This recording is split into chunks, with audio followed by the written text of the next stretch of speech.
Hey guys, what up? What up? So we're back another day, and PoE2 is still not out. Sadly, we have what is this? Where is the countdown? We have just over a week. Sadly, but we'll get there. Surely, time will move. Time is definitely moving. We're not pausing time. The chronomancer isn't at work right now. It's moving ever so slowly, but it's moving. The game will launch soon enough. Anyways, today we are going to be, well, probably looking at the teaser for the day, and we have subtractums. Well, we have this short to watch. I saw the title and I just had to check it out, and then subtractum, and then after that I have zero idea. We'll figure it out, and we might look at some support gems that are available in PoE2. Some maybe keystones, just things to get excited about. I need to sit down and think about what kind of information I should be actively avoiding. What would reduce my enjoyment of the discovery phase next week?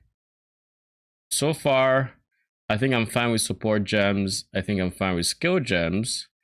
I don't want to hear anything about the end game or the atlas tree or any nodes or whatever on the tree. Skill tree, on the other hand, I have seen some keystones, and the more keystones I see, the more hype I like. Basically, I get to see how the idea or design decisions they've made with keystones in Path of Exile 2, and a lot of them I can appreciate. I saw Ancestral Bond today. And spoiler alerts for anybody who hasn't seen it, you can pause now and just skip a few minutes ahead after I have said it. But anyways, Ancestral Bond in PoE2 currently makes it so you can summon unlimited number of totems, but each totem now reserves 100 spirits. We have no idea if the spirit reservation is like, if the reservation is adjustable, if you can make it cheaper or whatever. We don't know any of that, but that, in my opinion, is a very cool keystone. I mean, it means you can, in theory, go instead of having only attribute stackers have unlimited potential for summoning totems like in PoE1 with Siege and whatever ballista was there. There was Siege Ballista, and then there was anyway, there are two ballistas. One you scale off of strength stacking, the other dex stacking.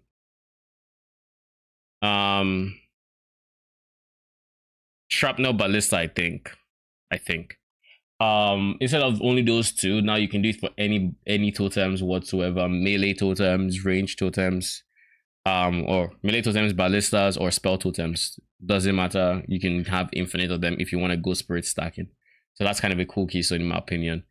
And so what we're going to do today is we're going to check the teaser, check the sorceress gameplay, because Arcane thinks I'll find it very interesting, and then from there we'll figure it out, basically.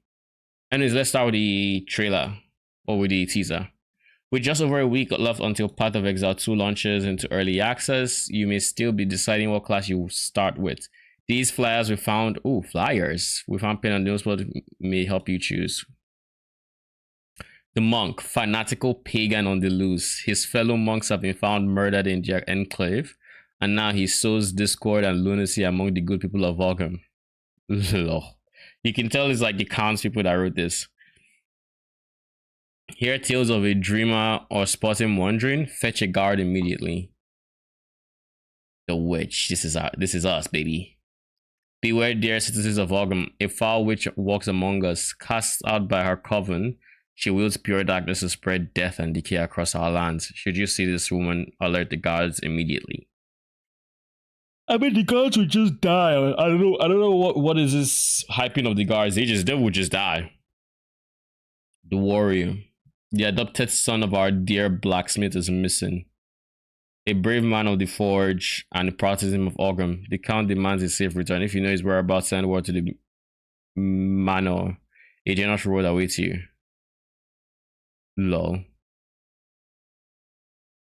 So he doesn't have a wanted poster. He has a missing poster.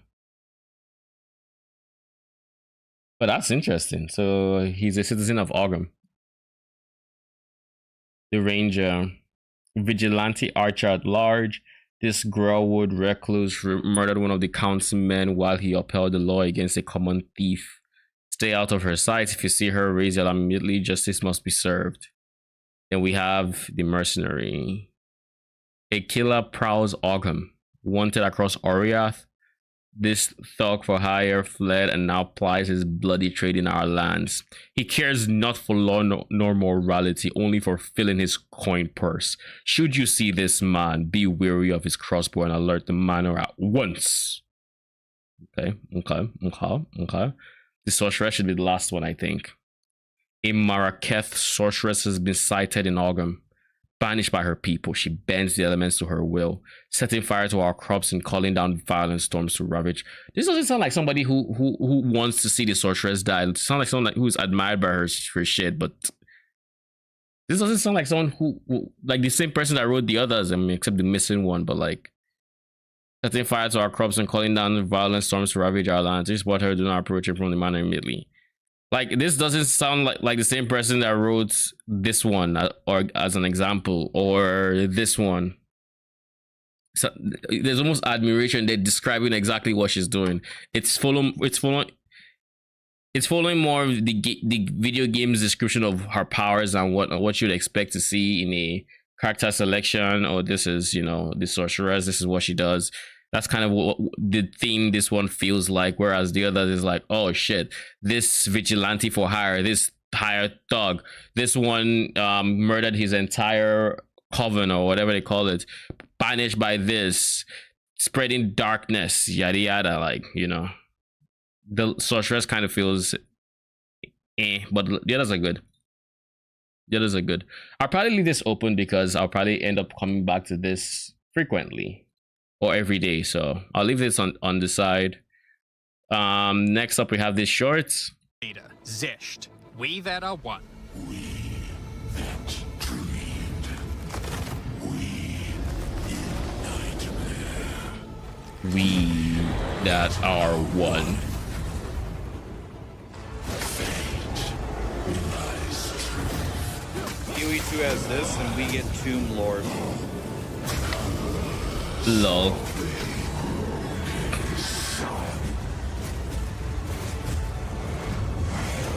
You know, now that people mention screen shake all the time, I'm actually seeing the screen shake. It doesn't bother me even slightly, but I can imagine some people would be like, ugh, screen shake. I don't know why it bothers some people as much as it does. This is just one of the pinnacle encounters of PoE 2. We won't be showing the rest of them, so you will have to discover them for yourself. But rest assured, this is some of the hardest content we have ever made. You will be able to find... Okay, time for sorceress gameplay. I think this is the first gameplay I am watching, like to see someone start from the beach and all of that. So I actually have no idea how that looks like, if they still drop a gem, or what that first experience is like. What's up, guys? So this, I guess, is the beginning of making content for Path of Exile 2. Been kind of taking some time recently thinking about how I want to approach this, because I really want to do this right and in my own way. And that's going to be a lot of just talking from my perspective and not trying to... So it was a few days when I opened this, I was like... clickbait and all that type of stuff. I just tried it in the past and it does not spark joy. It's not what I want to do. Wait, what? Talking from my perspective and not trying to fulfill the algorithm and clickbait and all that type of stuff. I just tried it in the past and it does not spark that's this, because I really want to do this right. I'm recently thinking about how I want to approach this, because I really want to do this right and in my own way. And that's going to be a lot of just talking from my perspective and not trying to fulfill the algorithm and clickbait and all that type of stuff. I just tried it in the past and it does not spark joy. It's not what I want to do. I just want to talk to you guys about, you know, a game that I love and share the things, my thoughts about it and what I think is cool about it, and, you know, teach stuff and have fun along the way. So what I'm going to be sharing with you guys today is my playthrough at the playtest that GGG did a couple weeks ago. It was under embargo until a couple days ago, and we actually had to edit the footage, send it over, and Jonathan was personally reviewing all of it. So this is Jonathan Rogers approved footage. The unique thing here is I am one of the only, if not the actual only content creator that has now played Path of Exile 2 all the way from ExileCon, the most recent one. I don't know when that was, a year and a half ago. I've been to every single playtest, including the most recent one. And in fact, the only other PoE content creators that I know were at the last playtest were me, MP Havoc, Big Ducks, and then, some ARPG people, like Darth Microtransaction, but no like pure PoE people. So that's all of us that were there. I think I have kind of a unique perspective here in that I've played all the playtests. I've seen it from ExileCon where I was like, oh, I don't know if this game is going to be what I want it to be. I was kind of scared at ExileCon. It was very overtuned, we'll say. It was very rougher state. They were figuring things out. I can very honestly and genuinely say after this most recent playtest, I am quite excited for PoE 2. However, I'm not going to glaze it. I'm not going to hide the things that I think I'm a little worried about. I am not like 100% think this is going to be a perfect game. I think there's a lot of stuff that PoE 1 offers that this one is trying to diverge from, and I am going to try to call that out.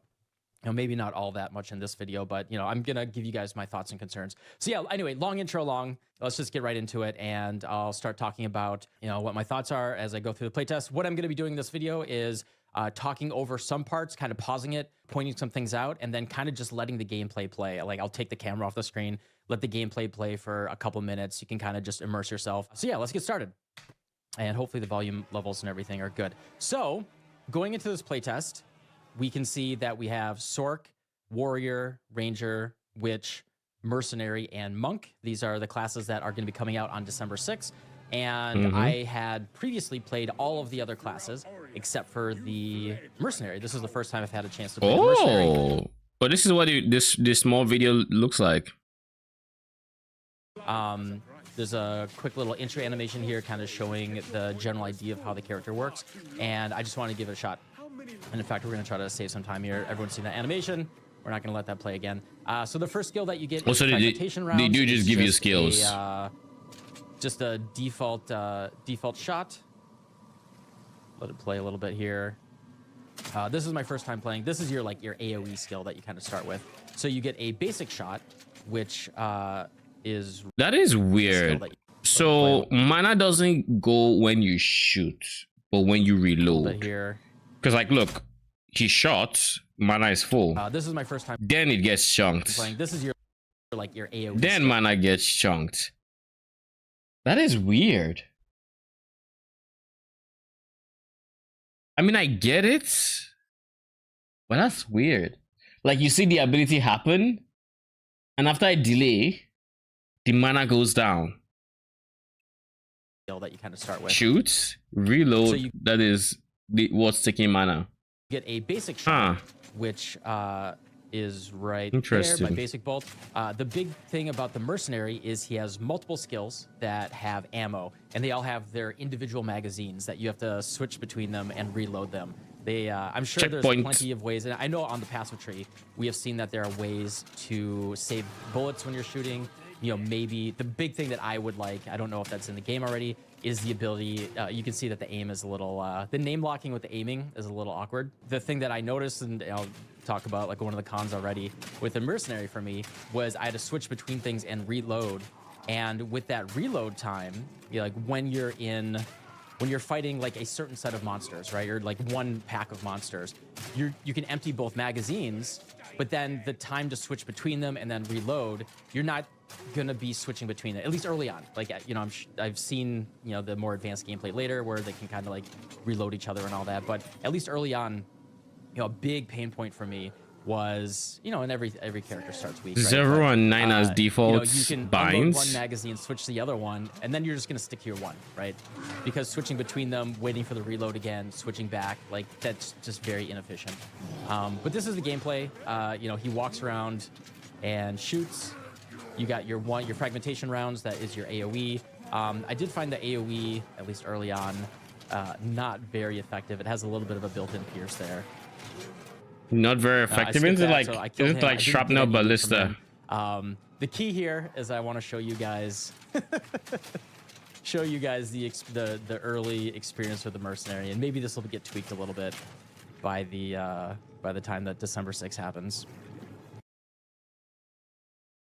Did we just get the Devourer? I mean, he skipped a bit, but the Devourer is part of Act 1. Why did I think it was a different act? And I kind of push. I mean, it a makes little bit sense. irresponsibly here. I purposely bring a lot of monsters because one of my favorite things in RPGs. You know, I'm a OG World of Warcraft mage type of player. I just look here. The graphics on this is actually insane. I purposely like bring a lot of monsters because the amount of mud that gets on his character one of my here. favorite things in RPGs. You know, I'm like from the rolling. OG. It's a small detail type of player, but it is so nice. I just want to. I didn't even know I wanted it. And then cast Blizzard. I don't like that it just instantly disappears, or maybe it's because it was slowed. I don't know. Whatever, and blow everything up. And like, why is it that he's still? I'm a Oh, I see. It might have been from rolling in a lot of monsters because here in particular. RPGs. You know, I'm a OG World of Warcraft mage type of player. I just want to group up a bunch of monsters and then maybe here's a different terrain or something. I don't know. And then you can see kind of. Also, I did get a cold. Yo, the environment having shit that just randomly knocks you is kind of interesting. Yeah, I mean, I said I was gonna watch it. Also, I did get a cold skill right here, so I got a cold shot. I'm trying to freeze them, trying to like shatter them, do some AOE, and just trying to demonstrate here what the, you know, what the experience is with these early skills. At least what you're gonna expect. No, like I said, I'm not trying to glaze up things that they're demonstrate things how they aren't. I mean, don't worry, there's a lot of contrast in this video a little bit later on. So anyway, that's the pack of monsters there, and then the first boss that you fight here is the Devourer. It's within these the tunnels.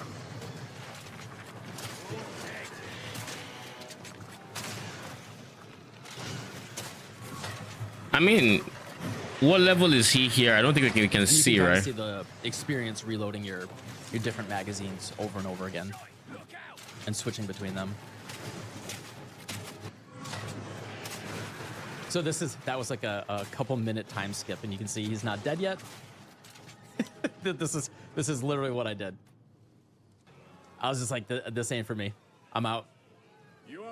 So I did see gameplay of both Havoc and MP playing the mercenary later on. They stuck to it and they found combinations of it, and Big Ducks too. All three of them played mercenary. And they all had a good time with it. Man logged out. You know, he noped the fuck out of it. Sork. I'm like I said, I'm a mage, Sork, wizard, whatever you want to do. You know, elemental, temporal magic. That's my thing. Arcane magic. It's always my favorite class in every game. Oh, what is that? Magic. That's my thing. Arcane magic. It's always my favorite class in every game. And oh yeah, wait for this one. Anyway, the first time that I That's kind of cool. I guess it's the town welcoming you since you killed this fucker. played, and oh yeah, wait for this one. Anyway, the first time that I played Path of Exile 2 at ExileCon, Sork was so poorly balanced and so underpowered. Actually, at least the first and second, if not third time, Sork always felt really bad. And that was basically my metric for, am I going to like this game? Like, can they do a magic caster properly? Well, this happened. Right off the beach, the very first +2 boss that I killed gave me a +2 level of cold spell skill gems, 47% increased cold damage, and level 2 freezing shards. What is that RNG? Yeah, you'll just see the difference between the mercenary and this. Now, kind of a concern that I have is what is the RNG? Reliance on gear here, because I can't actually attribute how strong I felt in this playtest versus the last one on Sork. I can't separate it too much because I didn't have this crazy gear when I was doing the previous playtest. But I can tell you, if you get good gear, at least on a Sork, if you get a good staff, things will feel really good. So yeah, this is just watch his life bar. Oh shit! I need more time. He's perma frozen and he's already half health.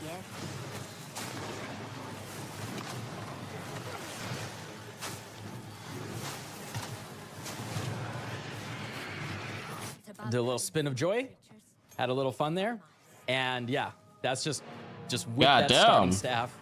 That is the difference in power there. When that Totally. happened, I saw how strong I was. I was just like, okay, I'm feeling it. I'm kind of seeing it here. And this is the next boss. In the next What zone, did too. you tell me?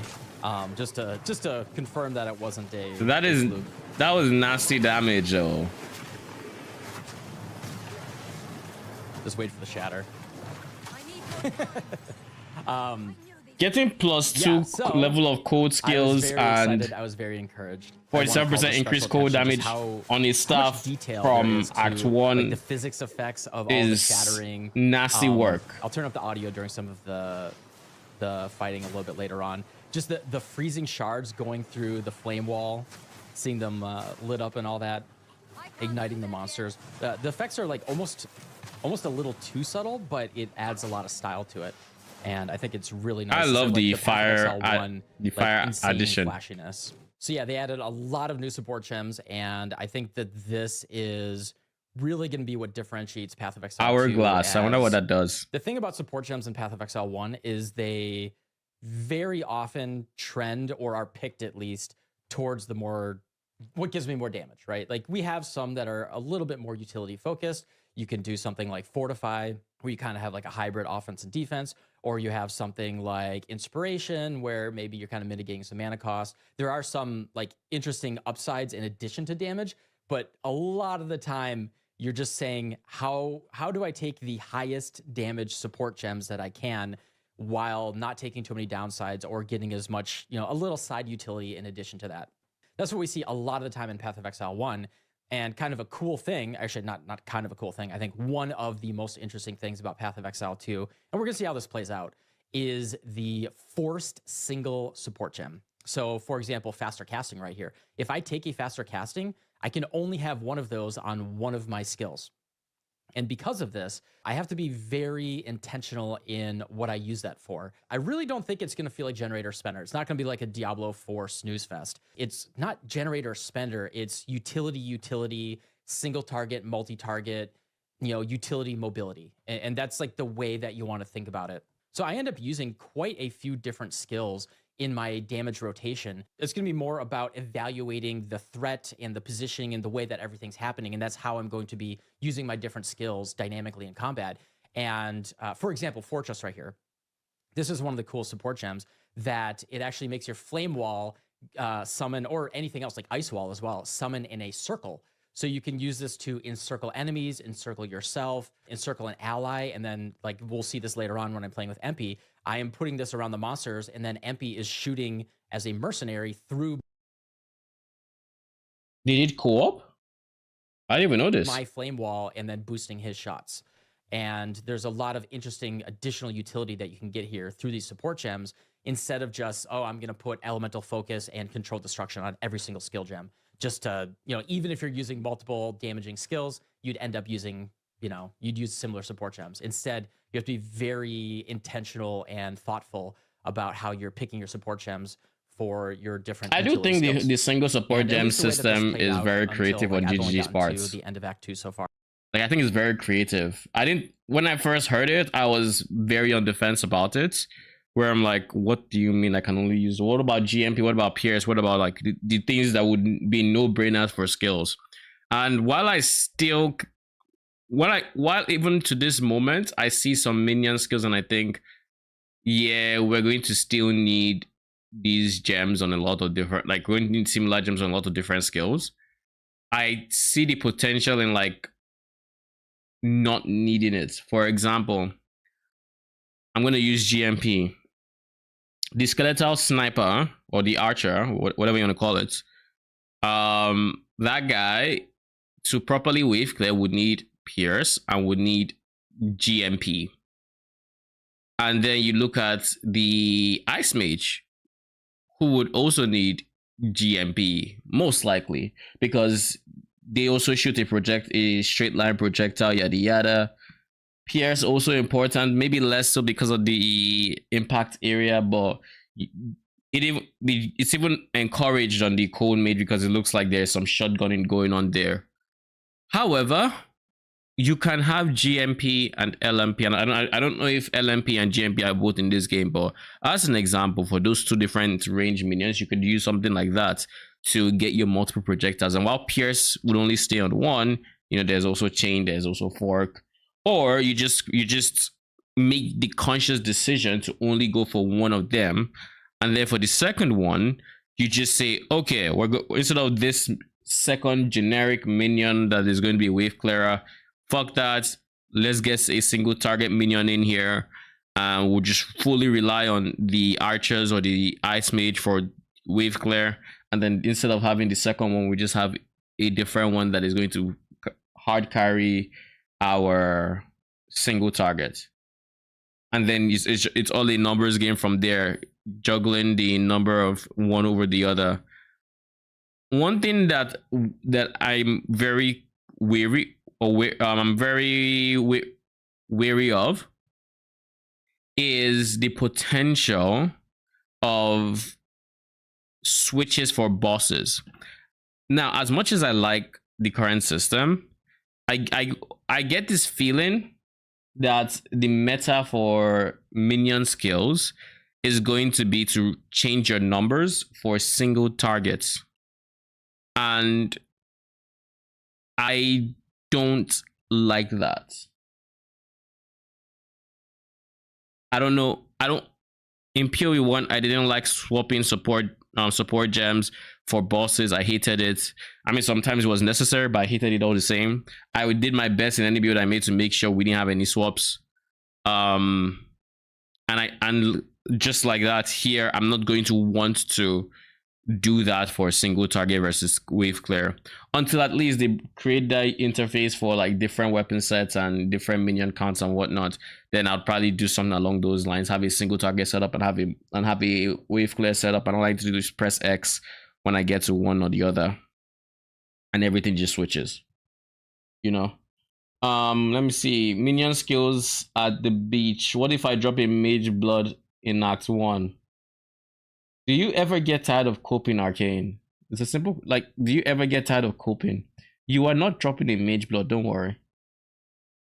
If I were to drop a mage blood in Act 1, I wouldn't use it. I wouldn't use it until I was min-maxing my build. Not because it wouldn't be tempting, but because I wouldn't have an authentic new player experience. And whatever I build I were to make would probably be skewed because I had the mage blood carrying something or whatever. So I personally don't think I would use it until like way further into the game. But no, neither one of us is dropping a mage blood in Act 1. It is not happening. I don't think the monsters would be high enough level to drop a mage blood. In the playtest, but the way that was played out, at least in this playtest, was I had a lot of fun playing around with the different support. The copium is real, Arcane. Always, it is very real. Game, we'll see. Really cool thing. So freeze in this game is incredibly, again, everything through the context of only playing through the first 2 acts, but freeze in this game is incredibly powerful, as you've already seen. It works on bosses. You can build up freeze on them, and then there's a lot of stuff building around shattering frozen monsters. The people who went to the playtest they did not get any information about Ignite, because I feel like we as a community do not have the most information about how Ignite currently works. And if you got to play through Act 1 and potentially 2, surely a skill would have had Ignite in its description for you to check out what it does. I'm taking that shit straight to Uber. It's making a big game. Yeah, I'm using mid, but you can switch this for. Yeah, just use any red belt. You know, it's a mage blood, but you know, any red belt works. Oh, I didn't get any resistance on my rings. It's just everything's for my charms or flask or whatever. But one mage blood carries it. But you know, you can just put any red chest in here. Just switch some of these damage modifiers to resistances. It's no big deal. Don't worry. Just get sacrifice some minions. Get some resistances too. It's no big deal. You don't get Ignite out that fast as Sork. Yeah, but didn't some people get to Act 2? I'm sure there's like at least a flame or an Ignite support before then. Like there's flame wall. I guess flame wall doesn't hit, so I guess that doesn't ignite. We'll have to see, I guess.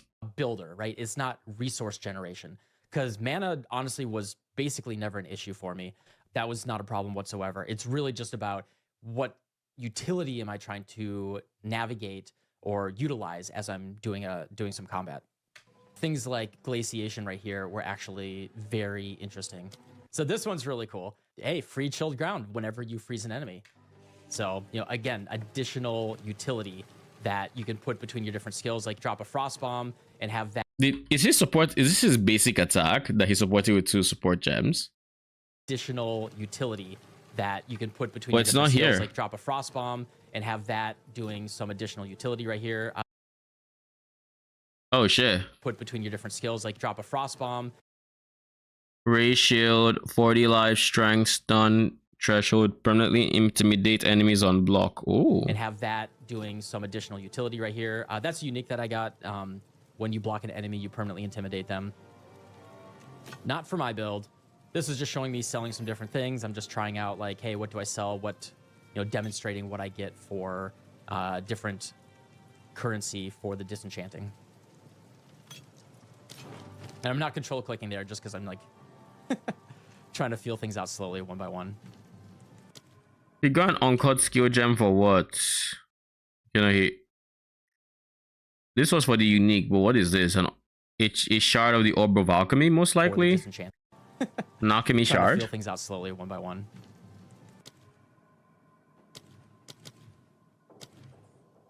All right, so I did Control not mouse over all of destruction is these. here. You can see the scroll bar. There are a lot of support gems, and a good chunk of these say coming soon as well. There are so many.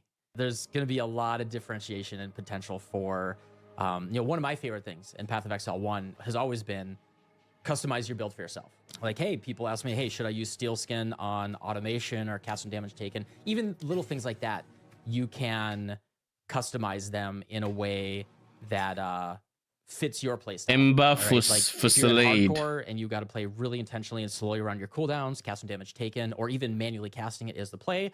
If you're in softcore and you're running a billion, What the? Let me see when he mouses over the skill, I guess. use Steel Skin on automation or He cast some never damage does taken. it. Even little things like that. People ask me, hey, should I use Steel Skin on automation? Conjures a blazing ember that hovers above you after a short duration. Ember launches an enemy, dealing this in an area on impact. Recasting this spell resets the duration for all active embers. Multiple embers fired at the same distance will attempt to target different enemies. Fuck is a Fusillade though?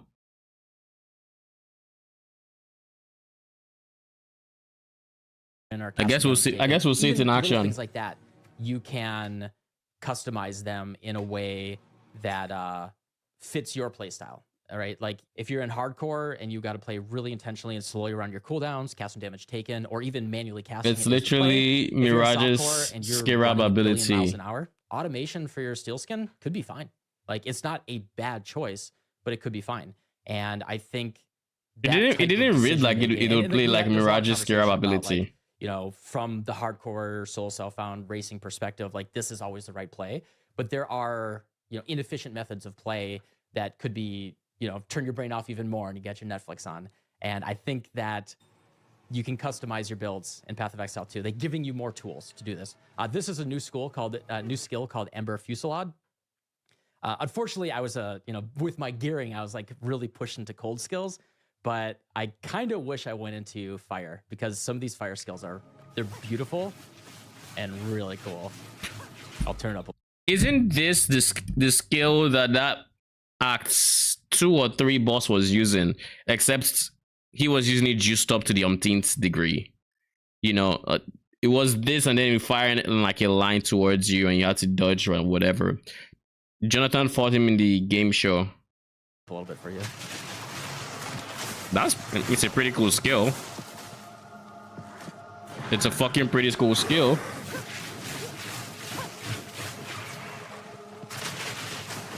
I feel like it would get annoying to keep casting that way. My cold is just so strong. But oh my god, the animation is just gorgeous. Like unless you press it once and then they start all the things on what's it called, and they just start he basically casts all of that. But if you have to spam it one at a time, that would get annoying very quick. The cloak, yeah, the cloak looks beautiful. I don't know about that Mirage main. Since when have you been a Mirage main? When was the last time you played Mirage? Now don't move. walking around and self-casting Ice Nova, you're gonna see a lot of that. It just ended up being the strongest tool, unfortunately, for me a lot of the time. Here's another boss, just showing how strong I am. This is about halfway through Act 1. Let me teach you the power of the Eternals, Maracas fiend. But yeah, like the anime, I don't know. This is clearly a fidelity upgrade, a huge fidelity upgrade over Path of Exile 1. Look at that damage. Freeze is so strong. Look at that fucking So you can see in damage. the upper left corner, building up the freeze. See those debuffs right there. We also now Then have the second boss damage comes numbers. in. I can go back a little bit. You can see the damage numbers up here. You can see their weaknesses and strengths right here. Debuffs, and then the damage numbers, just like Dark Souls. Weaknesses and strengths right here. So already his weaknesses and they're on his strength or inverse. Debuffs. Are they weak and to then damage ice? Numbers, just like Dark Souls. 3-second fight? No, this was more than 3 seconds. It was like 5 seconds. Put some respect on the boss. This is It's like five. clearly It's a full 5 seconds. Fidelity upgrade. A Huge huge fidelity upgrade over Path of Exile 1. Okay, it was even more than 5 seconds. See, the boss fall back a bit. Like So you can see 8 in the upper left corner, seconds. building up the free damage numbers. I can go back a little bit. You can see the damage. Mark could never. I disagree. I don't know if they could do it this early or not or whatever, but the Merc we saw did not have the modifiers that this guy has with his staff. Like right now, Subtractum dropped an unethical staff from Hillock, basically. Like it was stupidly unethical. Like you never see that. You can't. I can't even imagine seeing that in PoE 1. if you're dual wielding goat horns with +1 to fire skills on both sides and flat fire, you never have increased fire damage is the wild thing. You would have to get flat fire to spells in PoE 1, but like that would be the equivalent. And do you know how easy your Act 1 would look like if you had that in PoE 1? No wonder it needs the extra damage against bosses to start a fight ascendancy. Lol. I don't think it needs it. I think that you would take that note if you really just wanted to be a bosser, or if you wanted to be, I don't know, for lore purposes you would take it. But and I mean, to be fair, that node is basically reverse calling strike. Like I think I heard someone call it that, and it's very fitting. It's just reverse calling strike. It's like, oh, you just do 30% of their health as damage. Like that, even calling strike isn't that effective. Look at the shine. Life globe reflection. Oh, you mean this? Damage numbers up here. Yeah, it You looks see good. their weaknesses How and come strengths how right come the here, light is moving? debuffs, and then damage numbers, just like Dark Souls, which is pretty cool. Take your next Is it in relation to like lights on the screen, or it looks like it is? Here's me Oh wait, the mouse kind of mousing over. the mouse has a light there. This is the mouse. Here's me kind of mousing over a couple things in the passive tree. Didn't see anything crazy. I didn't explore everything in the passive tree. I didn't have a ton of time. I wanted. This to, is the I was mouse. balancing like playing the game. I don't know what this chatting with is. This is Octavian, just Jonathan, something else. You know, chatting with the other streamers. This was the and, waypoints. God, it was. I wish I could have played more. I could have explored more, but So maybe points of interest? Question I mark. wanted to do a little bit of everything while I was there. Maybe that's points of interest. Chance for reverse calling strike, but also it has a chance to do damage from 10 to 30%, so not just calling. You may only proc 10% damage, and you will need to start off with the chance. I mean, yes, it's a chance to do 10 to 30%, but the minimum you can roll on that, if you get it, is Calling Strike worth of damage. And I'm sure there are nodes on the tree that would make it so enemies are considered at full life when they are when they are above 90% health or something. So you can get multiple tries at getting that big damage proc. It's not just a one and done. You can build around it if you really wanted to, is my point.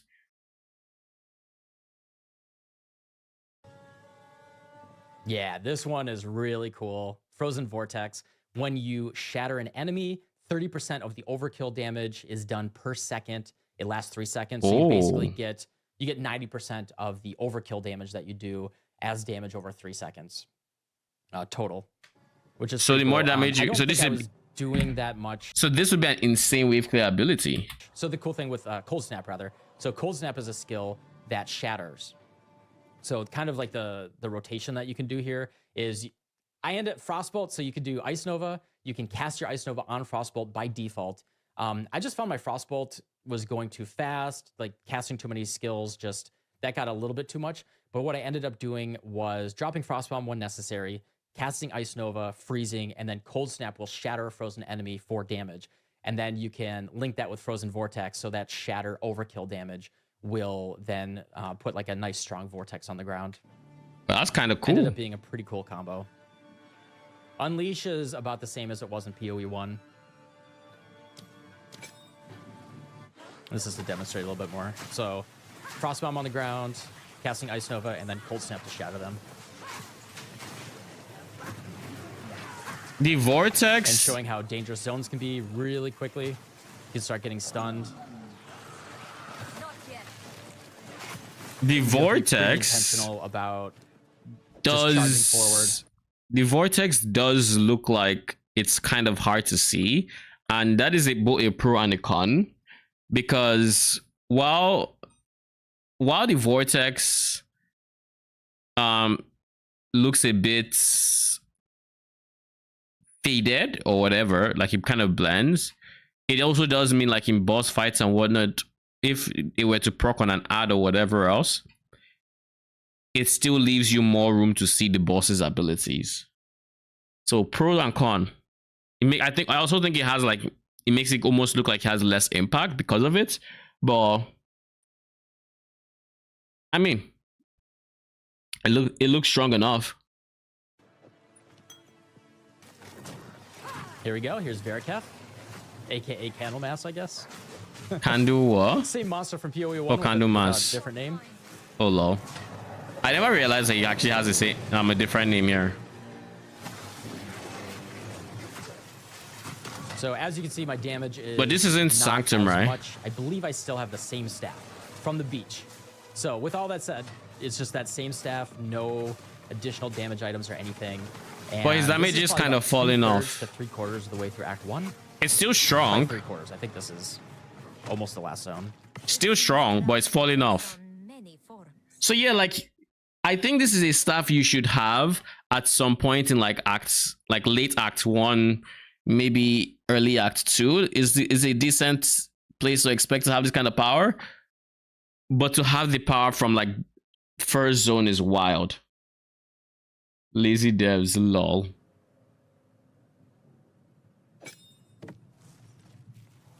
I think that is what we're seeing. Like he's not meant to have it from where he had it. All right, so I didn't want to like go. This boss fight takes a little bit. This is the final boss of Act 1. Yeah, so like that takes a bit as well. Exalted Orb. So like here you can have it for its item that I got. I finally did upgrade my staff. Level 5 freezing shards. I actually I edited this. I spent a lot of time, like a solid 2 minutes or so, 2 to 3 minutes, trying to compare the damage numbers between all my different skills. So the interesting thing here is I lose the +2 cold skill gems, and I gain level 5 freezing shards as well as some freeze buildup, which is nice. I actually end up taking this. But you can see you have your DPS numbers right here, which are... So I was originally looking down in the lower right corner in PoE 1, But these tooltips, I hope they build these out a little bit. I think they're trying to simplify it. But when you mouse over your skills in the lower right corner, it shows nothing. It just says the name. There's no data whatsoever. I think they want everything to kind of be in this skill gems, like kind of kept over in the corner here in the skill gems panel. I can understand why. DPS estimate, again, because you're comboing so many things, it's not going to be accurate whatsoever. But you can see these DPS numbers changing as I'm changing my weapons around. So he lost DPS on Frostbomb. And I keep trying to mouse over here to like see if anything changes, but it actually, the tooltip doesn't change when you change your items. I think that's just the base gem. Oh, so this is Act 2. So here's, I believe, the first boss fight in Act 2. There's my Oh, frostbolts shit. flying in, trying to clear some of the ads. The freeze is from the Frostbolts. Remember how rough this area looked like in the in ExileCon, and how many people died on repeat here? Like, I think the Sork was dying, the Ranger was dying, everybody was dying in this area. The fight still This fight ends sucks. up taking a while. Not nearly as bad as it did back then. This is, you know, if we're gonna talk about some of the cons, at least for the Sorceress gameplay, Yeah, there wasn't that much I can do. If we think about the tools that I have, and I went into the all melee of the Sorceress cast speed. I had gameplay, faster holy. casting. I took all of the cast speed nodes on the path. Like, my guy's actually fighting melee distance right now just so he could If use it. any gear gave me any cast speed, I would take it. So the problem with this fight is if you go above this line up here, there's a bunch of hyenas standing on a cliff that would just shoot arrows at you. So Yeah. you're stuck in this little triangular arena. You really can't go up here. And periodically, the boss will just, if you walk away from him, he'll do multiple slams. He'll do a charge attack at you. Like his scariest, I guess I'm spoiling the boss fight so spoilers if you don't want to know how this boss fight works. At the beginning of Act 2. But if you get too far away from him, he'll do a charge attack at you, or he'll do really big slams. And I actually don't have any tools that give me very good damage at range. Like, I can cast Frostbolt with the Ice Nova and Frostbolt, but it's not like PoE 1. You know, later on, maybe if I get Unleash and Spell Echo or whatever, like maybe I can make this work. But if you cast one Didn't he Frostbolt have and then access to maybe I can get Unleash, 2 Ice potentially? Novas, and then 1 Frostbolt and 2 Ice Novas, I'd rather just cast 3 Ice Novas, right? Or even like 3.5, because the Frostbolt had a slow cast speed. Because of that cadence, it was actually way better for me to just stay close to him. Thing is, the way the fight works is I can't walk up here, like I said, and if I walk away from him, he'll do like really scary range stuff, and I'm kind of stuck in slow cast animations.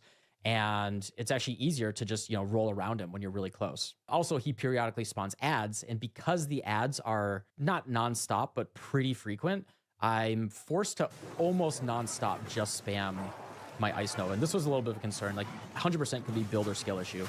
But, you know, I kind of felt a little pigeonholed into just, I didn't hate it, but I guess I cut this out. +1 to limits. Rescuers can have a limited number of effects active at once. Increasing that limit at the cost of their duration only applies to restrictions that use the word limits. Ah. Okay, this seems like a very interesting support gem. Not because it's going to be overpowered or anything, but it could have some very interesting use cases that will probably not be discovered on launch, but because like I don't know what uses the keyword limits, but I'm thinking, I don't know. I don't think projectiles would use the word limits or for projectile counts, but like maybe if there was a keyword limit for fire from like flame wall to where only 1 flame projectile is added to every projectile that goes through or something, maybe something like that. I don't know. But I like the presence of something like this because it could have some very interesting use cases down the line. Out because I didn't want to spoil the whole fight, but yeah, that's basically what the fight was. I just wanted to point that out. Conk effect. Oh yeah, I got Solar Orb, which was just a cool 50% less AoE is wild, pretty, and it does burning damage. That is wild. Just kind of mousing over some of the support gems here. That's rough. See a couple more support gems that we have. That is rough. Ooh. Camera, you can see a little bit more.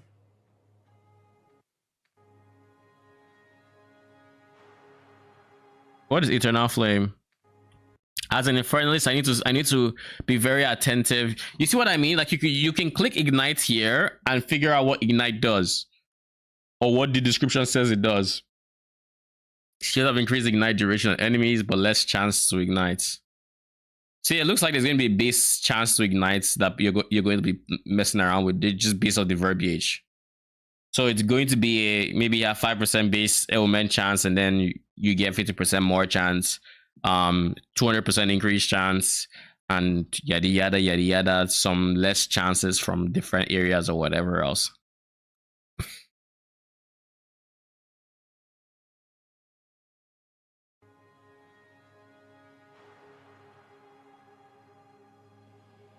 So yeah, just leaving this. Like for anyone ignition that- is probably just going to be a chance to ignite.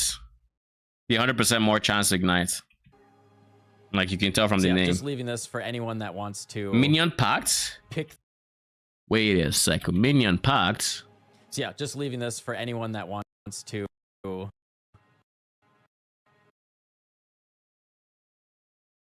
Supports damage and skills, use yourself, draining the life from one of your minions and not to you. Oh, I think I've seen this before actually.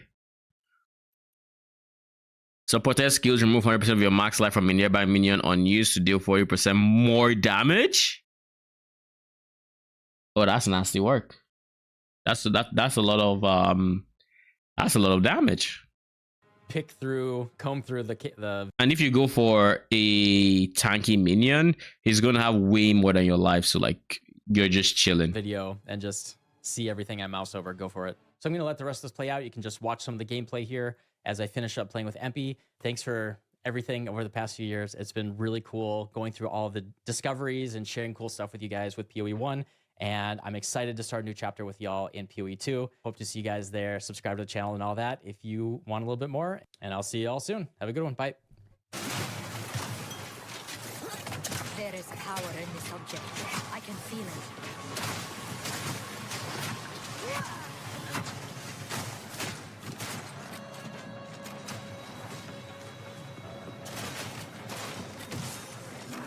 Spell damage in mana. So he's still using that stuff from the end of Act.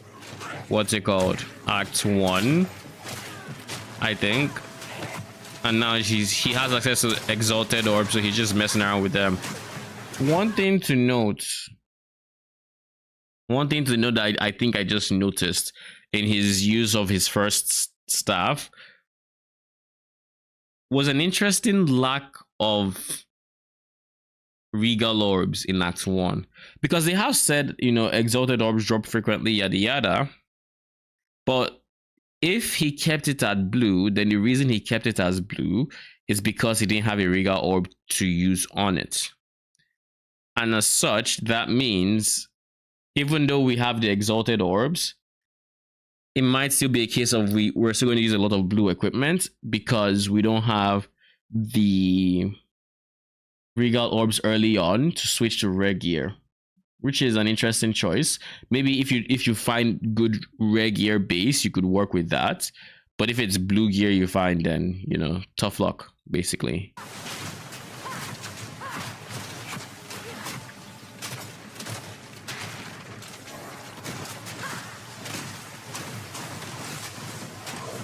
It is so easy to get surrounded in this game though.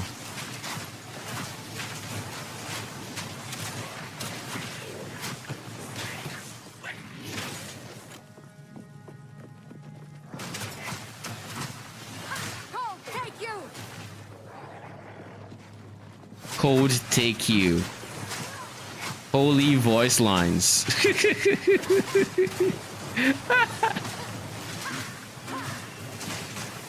Oh, he named it Sork Time.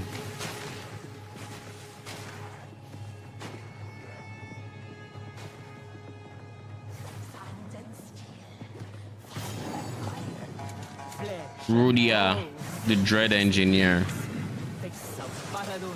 Not yet. You'll burn, Marrakech scum! Burn, burn, burn! Not yet. Explode! Here's something I'm seeing that I'm not entirely sure I like. But with all the code that is going on and having two people here and all the effects, I noticed that I'm barely seeing what the boss is doing. I'm seeing a whole bunch of things, but probably things that are less important to the fight. Like I saw the boss use flamethrowers, but like I don't know. It's like it's kind of hard to see the boss and what the boss actually looks like here. Like it almost looks like there's something, maybe because the boss is ignited and stuff and there's fire in it, so it kind of looks like the boss is kind of see-through. It's just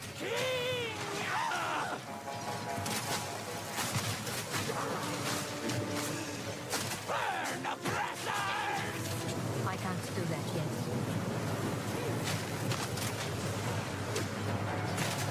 like I feel like some of these things aren't the most telegraphed, or maybe the flame wall just has too much of it, like it's too bright. That might honestly just be it. The flames are just too bright, so it's dulling out the light, the darker thing, anything else in its vicinity. I'm thinking that's what I'm noticing that I'm not liking. I don't know yet. Like I might not have put my finger on it yet, but I think it's a good chance that is a problem.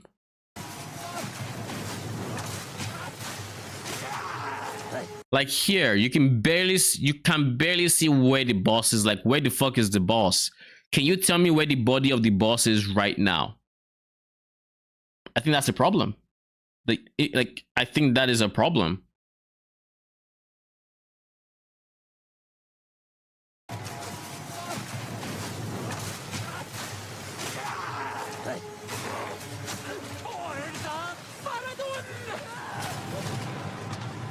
Rip.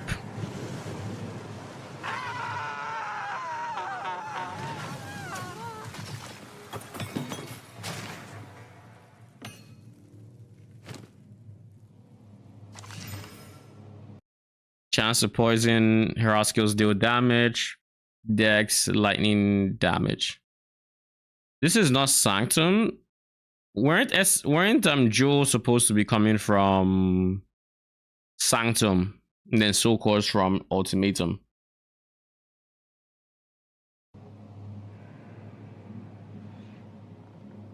I guess they just throw some.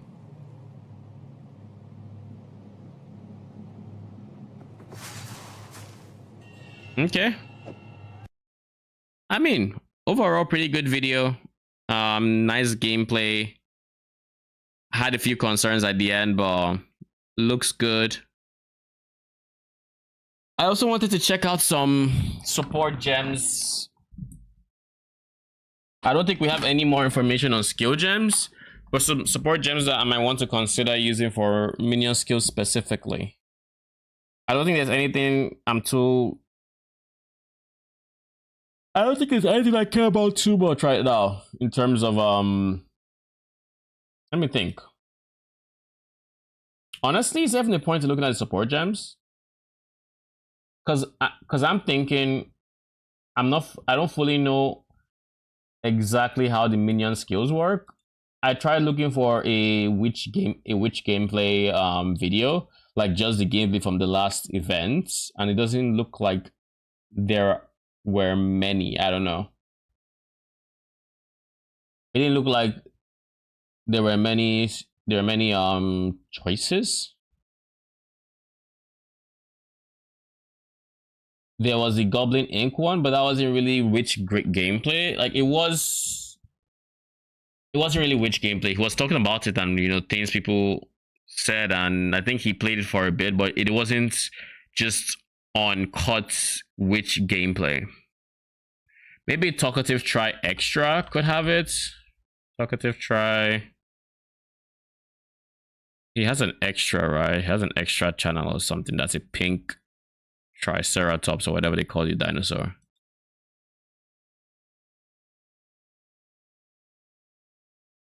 Try After Dark? Question mark?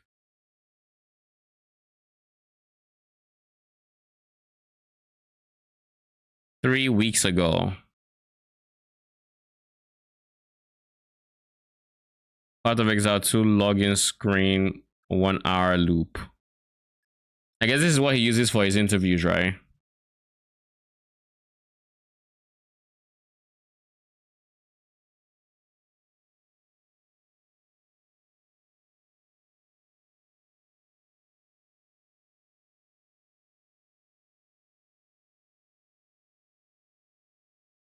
You need the loop? Lol. Couch co-op gameplay commentary. Yeah, this is why I know the channel. The last 5 months ago. 3 months ago.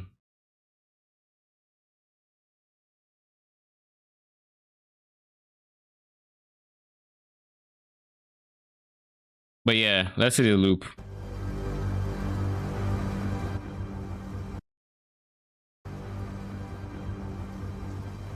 It also has a sound, so I could actually use the loop as well. Oh, but it does have that break. It has that break where you go to the character selection. I guess you could cut that out as well.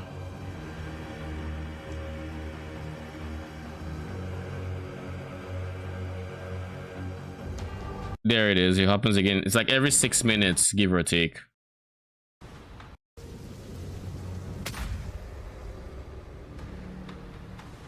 Yeah, it's like every 6 minutes.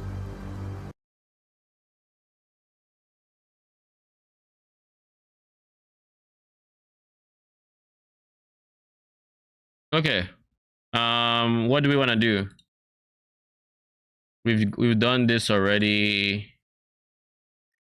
No skill gem, I think, is... I don't care about checking up skill gems. There have been some items, I guess, that I could check. They added a shit ton of support gems today, like lightning exposure. Oh yeah, there's exposure in the game. Wait, exposure is reliant on shocking. This is freezing, right? Okay, no, on crit with cold damage. Oh, fire.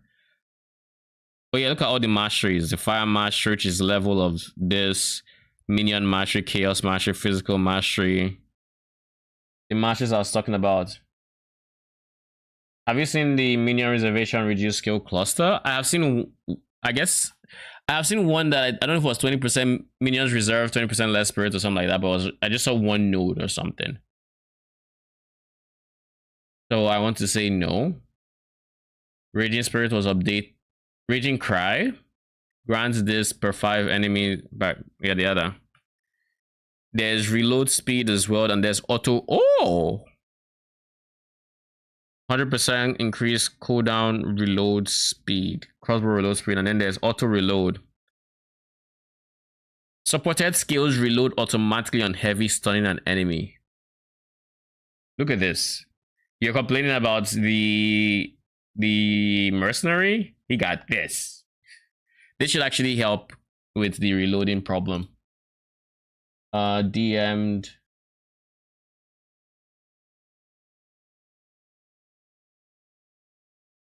MP. Yeah, I think I saw this. 12% reduced reservation. This is a no-brainer of a node. This might be reservation. This might be minion life. Like, obviously, you'd go for this one, and it's at an edge. So, it's going to be one of the first places you want to rush to, just so you can have more minions, because currently, to my understanding,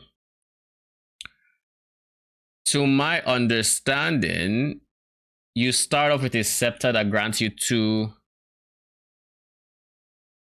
You start off with a scepter that has 2 skeletal warriors, like just free, no spirit cost. Then you have 100 spirit, which you can then use for 1 minion. Yeah, it should help. Yeah, I mean, it will. I'm not saying it's bad or anything. It's just, I say it should help, but the reason I say it should help is because by the time you get there, like, look, I'll just try to show you what I mean. Oh, I don't mean to do Atlas. No, get me out of this page right now. I don't want to see anything here. Skill tree. That's what I'm looking for.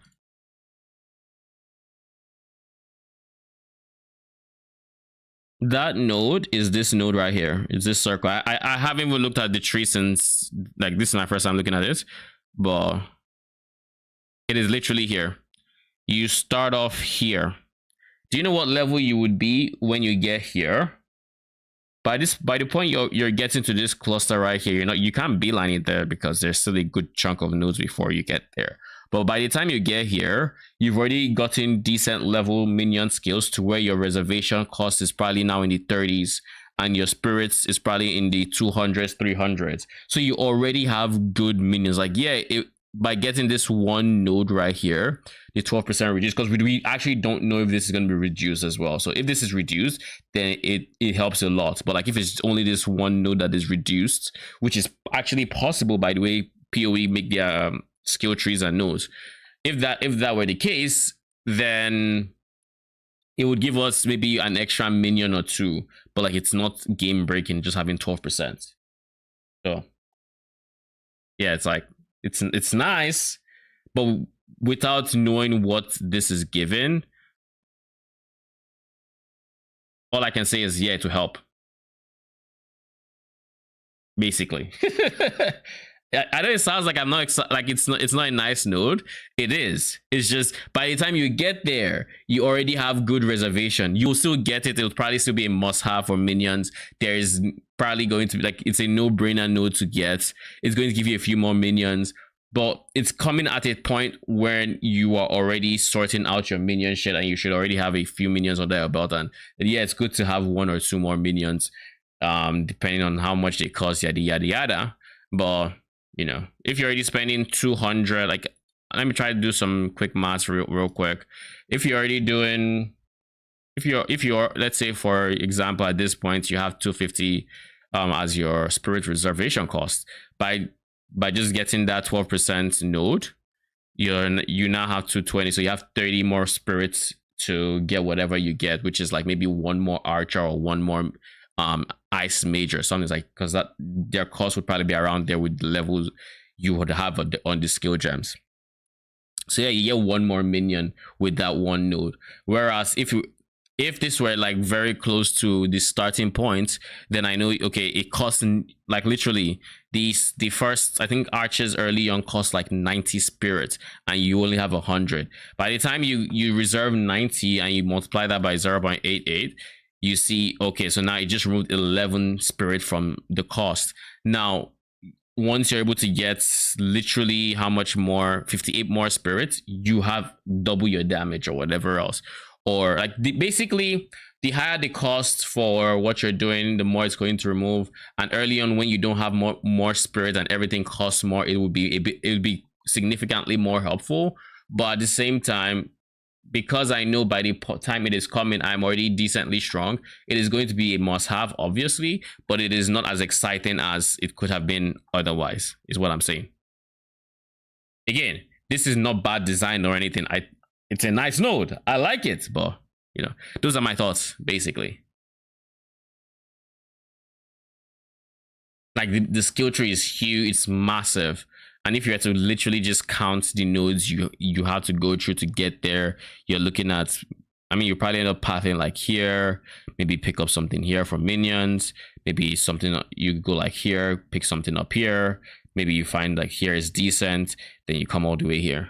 Like by here, you're probably in act 3, act 4 maybe. Well, I don't know. It's all just, one thing to note, one thing I find very, very interesting, and I guess I can understand why, but one thing I find interesting is that this tree looks bigger than PoE 1's tree.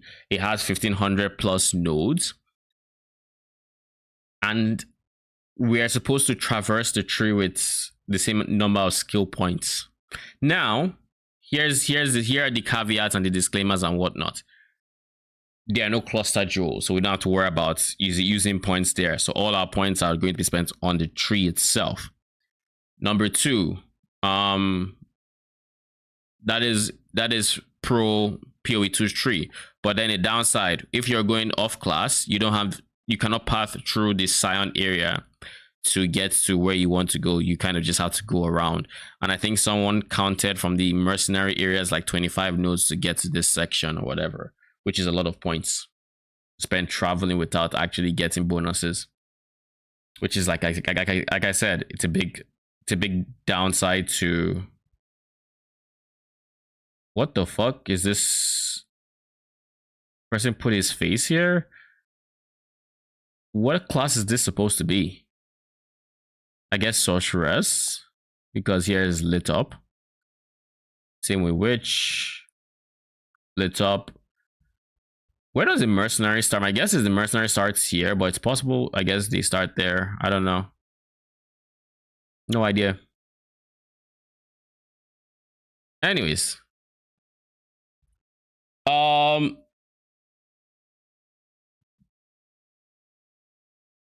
Is there really no witch gameplay? Oh wait, I think it was from Havok's video that people got the new support gems, right? Oh, it's this one. Oh, he just rapid fire hovered on everything, didn't he?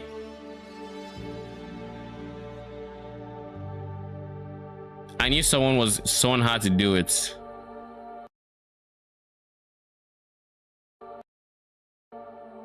I honestly thought Subtractem would do it.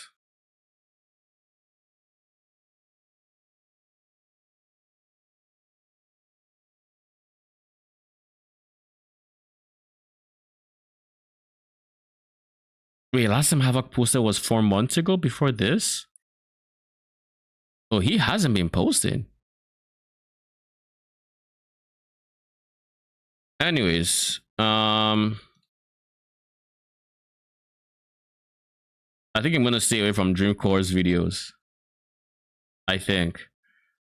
I tried to check for the witch gameplay, and like Goblin Ink was the only thing that came up, and of course, the witch reveal.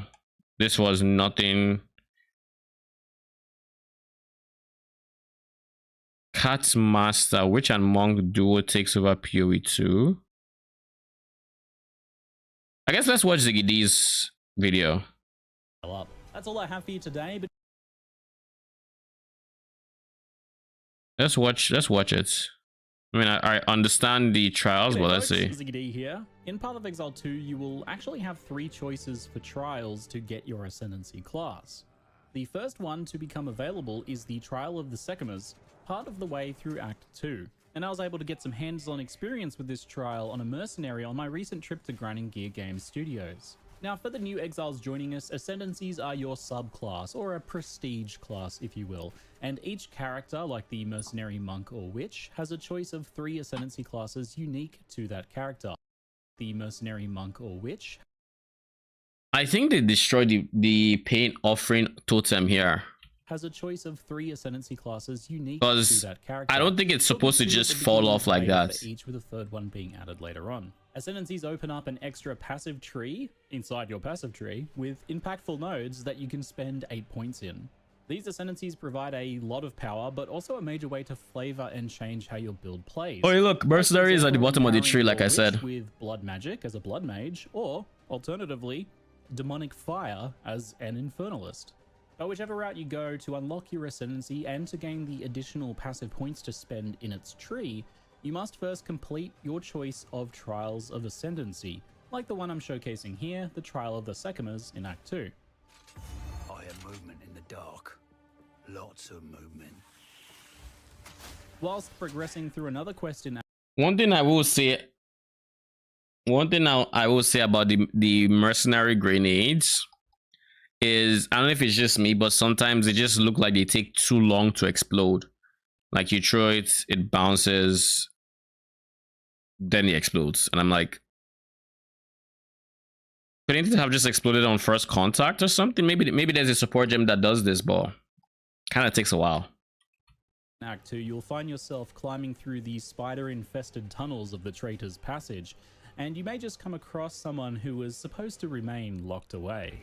Gotta be something valuable behind those doors. The imprisoning wards burned, the Jinn Balbala demands you release them, and this is Path of Exile, so through combat, naturally. Release me! Jingak! This boss is quite Oh, you face challenging, Balbala. employing a lot of Interesting. roguish tricks, disappearing in smoke clouds, summoning ethereal daggers, So is that ambush? using high mobility. I hit and run assume tactics. it is. No, it's just. I think it's just a This blank. boss has quite a few tricks up their sleeves, such as hiding in plain sight and flooding the arena with toxic gas, which it took me embarrassingly long to realize that it would only recede once you actually found them. They have a few more ways to test your worth as the fight progresses, but I'll leave those for you to discover on your own. So proving yourself worthy here will take some cunning, but if you do so, you'll be given your path to ascension. The coin. Yes, a coin. So does it just show up in a random zone, or is it simply the first time you run into him? Balbala's support gained, you're able to take on the Trial of the Sekimas, where the Jinn's coin can be placed on the relic altar. Balbala will also give you your Can I also say I kind of also appreciate not having to specifically go in certain areas of the acts to do the trials to then unlock the thing and yada yada. You just need to go to this one place, get the coin, you're good. Or probably a second place for ultimatum or first relic whatever. that you started, which will provide you with some buffs in the upcoming trial. These are craftable should you have the currency to do so, and with a spare augment I was able to get not only increased life, but also a chance to get double sacred water from enemies, an important resource within the trial. This is a reasonable starting point, but we can certainly find more relics inside of the trials. What to are these empower us for shards? future attempts. I wonder. Better be worth it. So here's Like, how the trial did you of really Sekimas just say works. base Each room class? you choose on the trial map has Lol. a special theme to it, something like a trap gauntlet that you have to run and make it to the other side, a challenging fight for you to survive or overcome, or a time trial or something like that. At the end of each room, you'll gain a reward, which you will know ahead of time when selecting that room from the map. So this might be something like a key for treasure at the very end of the trial. It might be restoring lost honor, more about the honor system later. Gaining the resource Sacred Water. I still to this day do not know where honor is. Spending that Sacred Water on boons to make your trial easier. Like every single time they've run this It thing, lets you select your path forwards, and you can see a couple of steps ahead as well. You'll be able to see the reward for each path and also the room type. Like for example, the Gauntlet trial where you must navigate traps and enemies to just reach the other side, hopefully while avoiding taking too much damage in the process. Another example is the Chalice trials where you must kill all rare monsters in a room to fill a blood chalice. And then there's one that I rather enjoyed, the Escape trial, where you touch a death crystal and then have to disable as many crystals as you can before the time runs out, where each crystal you fail to disable will deal a certain amount of damage to you. There is, of course, treasure and enemies to distract you in the process. As you play, Seems you'll be like- able to seems learn like a time which damage routes are more issue. challenging for you or for your build, so that you can make those risk versus reward decisions better. did he just throw Challenging two for you or for your projectiles build, so that you can make in those risk on the versus two reward corners and nothing in Target routes between? are more challenging for you or for your build, so that you can make those risk versus Huh? reward decisions better. The What? map can also show you purple Aren't they effects supposed to be from some of the 4? rooms. These cursed rooms debuff you, making things harder in some ways. So you obviously just want to avoid those where you can. Sometimes, however, they But you may can just find a find room that has a runes really in good reward on treasure or on a chests. path that leads to really good rewards. In which case, you'll have to weigh up those risk versus reward assessments. Sure, double damage taken on low life is pretty deadly, yeah, but what Just- if I just don't get hit? Then it's fine, right? Mm-hmm. Some Just get rooms will good. also offer boons as their reward. These are powerful buffs that aid you in the trial. Sometimes these boons can also come as a package deal with other afflictions, like in the Pledge to Kochai reward. These pledges can be hugely run-shaping, like for example trading off all of your armor for a huge buff to movement speed, which could really help with that whole don't get hit strategy for those afflicted with the increased damage taken. We already Yes, know the I'm one sure he's that'll going play out for. just fine. Move You can also speed. play the lottery and take a random affliction for a random boon that you don't know what either. That of is a those lot of should be. move speed. Or you can remove a potentially awful affliction from one of your previous poor choices, just like that, at the cost of one of your boons. In the merchant reward rooms, I mean, it's not like he had much armor regardless, so- sums of sacred water that you've acquired via monster kills or from the reward rooms that give you a bunch of sacred water to buy things like boons or even relics, which you can use on all future Trial of the Sekima runs. So while a boon might help you right now, you might decide this run's going quite well and to get a relic that will be able to help you in future runs. So in this initial trial of the Sekimas, to ascend, you need to move simply from the leftmost room on the map to the rightmost room on the map and defeat the final boss of this level without losing all of your honor. The choices you make along the way and the boons or afflictions you receive will all make that either easier or harder, or increase the amount of bonus loot rewards you get at the end. Like, look, Make that either easier why or is it that sometimes he only shoots 2 projectiles? Like, look, what is this? What is this nonsense I'm seeing here? Like, why? Increase the amount of bonus Why are they so spaced? loot rewards you get at the end. You could do a pretty easy run through. Like, it should be taking 4. little risks and getting few treasure keys, and thus not much loot at the end, to just simply ensure that you safely ascend. Or you could take a bit of. Is there something I'm missing in this skill? Currency. In my run, I aimed to get some sacred water. Oh shit, that's molten shell. Rooms, so that when I met a merchant, I would be prepared to buy anything really good that they had. And indeed, that did pay off, as I was able to get a nice boon to make the enemies slower.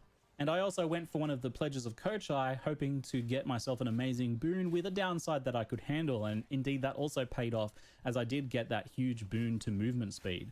This powerful combo of making the enemies slower and me faster really helped to secure a win on my first attempt. So this first floor is pretty short and forgiving if you take it slower. He's doing ZDPS with with molten shell. Through 7 rooms and a boss, which took me about 20 minutes at a slow and careful pace. I guess you're not supposed to kill it. Level trials that you run will have additional floors after the first, and that will make your early choices. So it was survival. meaningful. You'll want to stockpile sacred water to make sure that you have currency to spend at the merchants later on, and some of those afflictions that you maybe take on the first floor that don't really seem like they'll matter might start to cost you a lot more on the 3rd floor. But for initially gaining your ascendancy here in Act 2, things are relatively simple and straightforward, and you don't have to live with the consequences of your poor choices for all of that long. You can employ a much more short-term strategy when there's only one floor to contend with. So I'll explain how failing and reattempts works now, but I do want to mention one thing, that the UI in this recording is not finished. Jonathan mentioned to me that there would be a special UI, maybe in the center bottom, that will show the trial's special honor resource. It's shown on my health globe, but it's really not obvious enough. The amount of honor that you have is just the combination of your life and energy shield. And just like your life and energy shield, is that also where, protected by your interesting. armor and evasion, as well as any other defenses you might have. Each time you take damage, you also take some damage. Just go eat full ES. You lose all of your honor, and you will be ejected from the trial, even if you didn't necessarily die. I guess this is one of those situations where disgrace is worse than death. The good news is that in this first attempt at the trial of the Sekimas, where you seek those initial 2 points of your ascendancy, and to select that ascendancy class, it's easy to simply try again. Just take Valhalla will huge just let you ES. keep reattempting until you find your success. That first entry token is a quest item and given to you freely. In later, higher level runs in endgame, it will become more serious, as you will likely lose the coin which granted you access, and those may hold some value and be more of a finite resource. And this same system should be true for each of the trials. This is just nasty. Likely lose the Look at how long it you took him to access, and those hit this game, thing. It will become more serious, as you will likely He lose kills the coin which one. granted you access, and those may Let's just will count become it. more How many serious, as you will seconds? likely lose the coin which granted you 54. access, and those may hold some value and be more of a finite resource. And this same system should be true for each of the trials. 902. So it took him 8 seconds to figure out how to kill that one spider. Between all these swaps and reloading and whatnot, 8 seconds. While you're looking at the spider is looking at you. 8 seconds go by, shit is on 1 HP, it just doesn't die. What is this, deadlock? Reattempts when you first want to ascend there, but more serious stakes later on in the game. Now, if you're wondering why the Trial of the Sekimas has this honor system instead of just using life and energy shield, since they're based on those anyway, then the answer is down to recovery. Life and energy shield are designed to be easily recovered. Flasks, leech, regen, and recharge on the energy shield, for example. These all allow you to get hit by a trap or an enemy and heal before the next one is a problem. Honor, however, is harder to restore. Generally, you'll only get honor back through special encounters, things that specifically heal it, or buffs obtained during the course of the trial. Maybe something that restores honor on killing a boss, for example. Honor is a resource to be more carefully managed as such. Maybe, for example, if you've taken a lot of damage to your honor and things are looking a little shaky, you might decide to forego that more difficult treasure room and instead take an easier room with a chance to recover some of your honor at the end. You know, just so that you can make it through. This, combined with the choice-based map layout, gives the Trial of the Sekimas its roguelike gameplay, that more carefully risk versus reward assessed gameplay. So it's offering a different experience to what the rest of the game typically throws at you. It's a gameplay that some of you will love and some of you may not, and that's why the fact that you can choose another trial instead is a great choice for Path of Exile. It's still irking me that like honor or traps. It's still irking me that sometimes he shoots 2 projectiles and they're always at the edge, or sometimes 4. I still don't understand the why. I want to believe it's a support gem or maybe a keystone that makes it that way, or I don't know what else. But like, why would you have 2 projectiles and they wouldn't be in the middle 2? Why would it be the edge 2? The Trial of Chaos has neither of those things, in favor of a like, look at that. I guess because of AoE hits, maybe. We lock ourselves away in the Path of Exile 2 beta for weeks on end with nary a glimpse of sunlight. It's a good final chance to say some goodbyes and spend some good quality social time with friends and loved ones away from our computer. But the outside world is kind of scary. Lol. I mean, this is an ad, isn't it? Other people. Do you just watch ducks together? Is that a thing people do? Do you try and catch the ducks? Do you battle each other's ducks? Do you create synergistic duck teams with elaborate builds and an ever-evolving meta? But where are you going to keep them, and what do you eat? Grapes? It's all, quite frankly, too much. Thankfully, there's my sponsor, Magic the Gathering, and their newest set, Foundations. I knew it. He's had an ad segue like this before that was pretty good. Video in the description below before you seal yourself away in a tomb forever. Anyway, back to the video. Isn't that Jace? So once you finish your journey across the map from left to right, your final trial is the... It wasn't that Jace. Below before you seal... Jace Stylish, you're accused of illegal experimentation and endangers of Piltover. Yeah, it is Jace. Interesting. The map from left to right, your final trial is the liquid hot magma boss, Rattlecage, the Earthbreaker. Rapid fire! You still have honor here.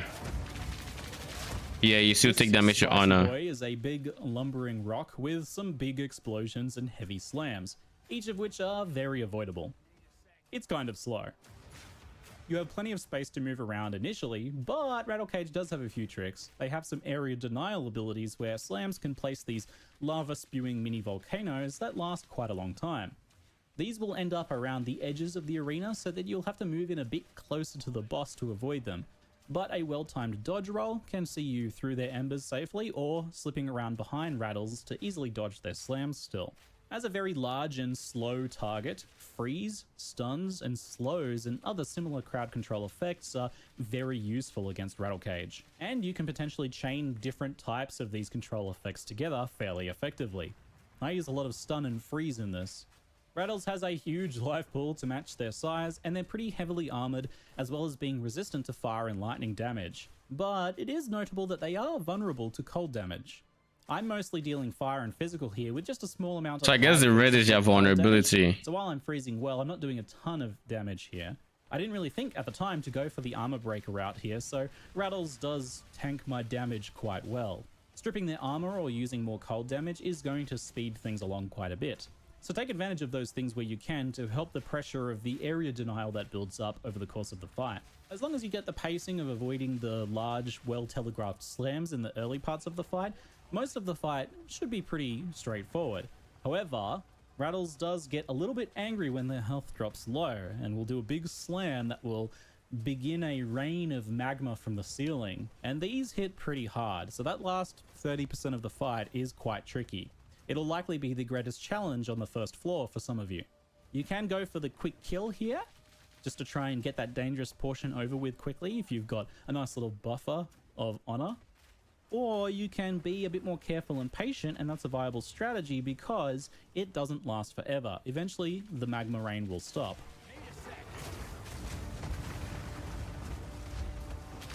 It's kind of cool that it stops, but at the same time, who's gonna want to wait for something like that in an ARPG? Like, no, the only option is to kill. Unless you're Quinn, you know, then maybe that's a viable strategy.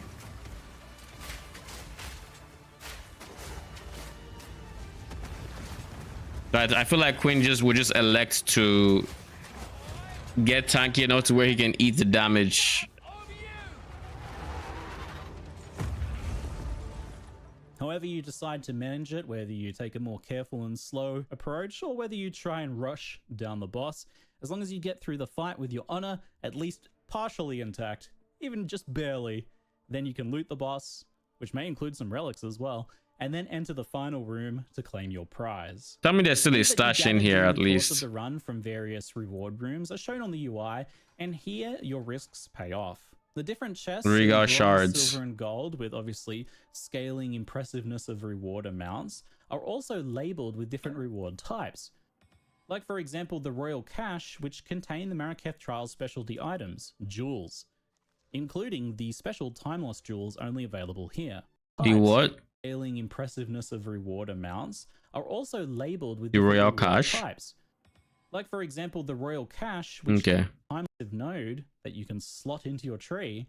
The time loss jewels alter an entire area of your passive tree's nodes with new effects. Well-crafted jewels of both types are going to be very sought after for just about every build because... Isn't this the jewel that gives increased effects?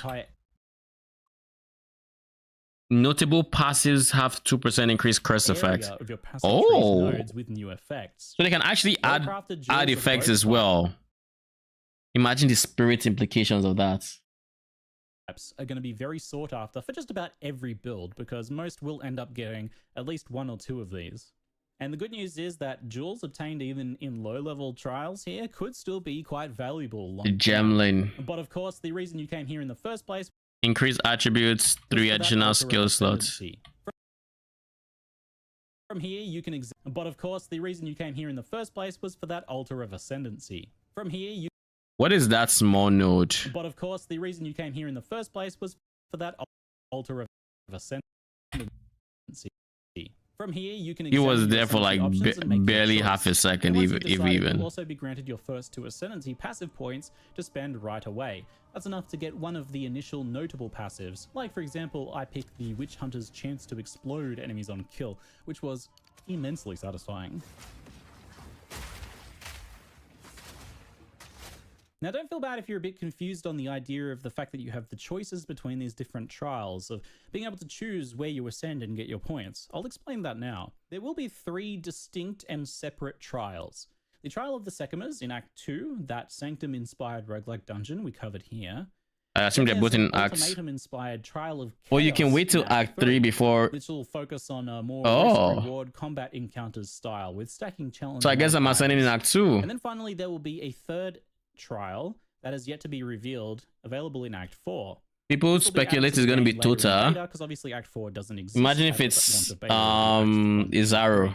You'll be able to choose to take your ascendancy by completing the initial level of any of these 3 trials. So when beta launches, you can choose to get your ascendancy either through the Trial of Chaos or the Trial of the Secumers.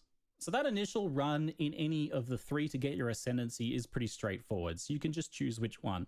But things get a bit more confusing in how you get your additional ascendancy passive points. So here's how that works. Each trial has 4 difficulties. Let's just, for simplicity's sake, call them difficulty 1, 2, 3, and 4. In the Trial of the Secumer, for example, difficulty 1 just has 1 flaw. But in higher difficulties, it will have additional flaws and more bosses for you to do before you beat a run. I mean, that makes sense. Single trial at difficulty 1 will give you your first 2 passive points and unlock your ascendancy. Once you've done any trial at difficulty 1, you will not be able to get more points from doing another trial at difficulty 1, because you've already beaten that difficulty. To get passive points 3 and 4 then, you need to do any trial of your choice at difficulty 2. Then points 5 and 6, you do any trial once again at difficulty 3. And of course, to get points 7 and 8, you do once again any trial at difficulty 4, the endgame difficulty. So you can do all 4 difficulties in Trial of the Secumers only if you want, and get all of your 8 passive points and your ascendancy, or you can mix and match them. Quite simply, you'll get 2 new passives each time you beat a new difficulty tier for the first time, regardless of where it is.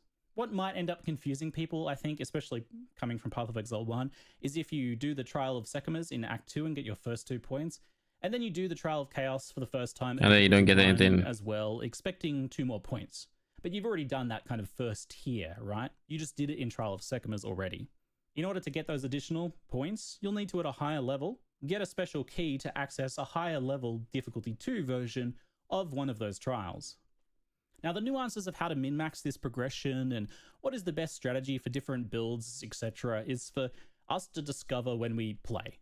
I'm not going to try and guess at that here, but I will suggest this. On your first character, when you play Path of Exile 2 for the first time, just do all of them, all of these things at every difficulty. Try all of that new content and get all of the loot. That way you'll be able to find out what you like, what you said do all of EM, all of them. And get all of the loot. I was like, what on earth was he spelling? What works well for your characters, but you'll also get to experience all this cool new content. Try not to go in with too many assumptions from Path of Exile 1 about how something worked there versus how it's going to work here, because it's quite a different game in the end. On future characters and later runs, you can cherry pick your favorites and do speedrun leveling strats and all of that, but it'll be simplest and most straightforwards, and I think most fun, to just do them all the first time around, whether you're getting passive points for each individual run or not. Most builds that are feeling pretty confident mid-Act 2 will be pretty capable of handling the challenges offered in the Trial of the Sekhmet's first floor, especially if you're playing it safe with your risk-reward choices on the map and just trying to get through it. If you have any form of extra mobility or the ability to stun, slow, electrocute, freeze enemies and so on, it's going to be a good deal easier.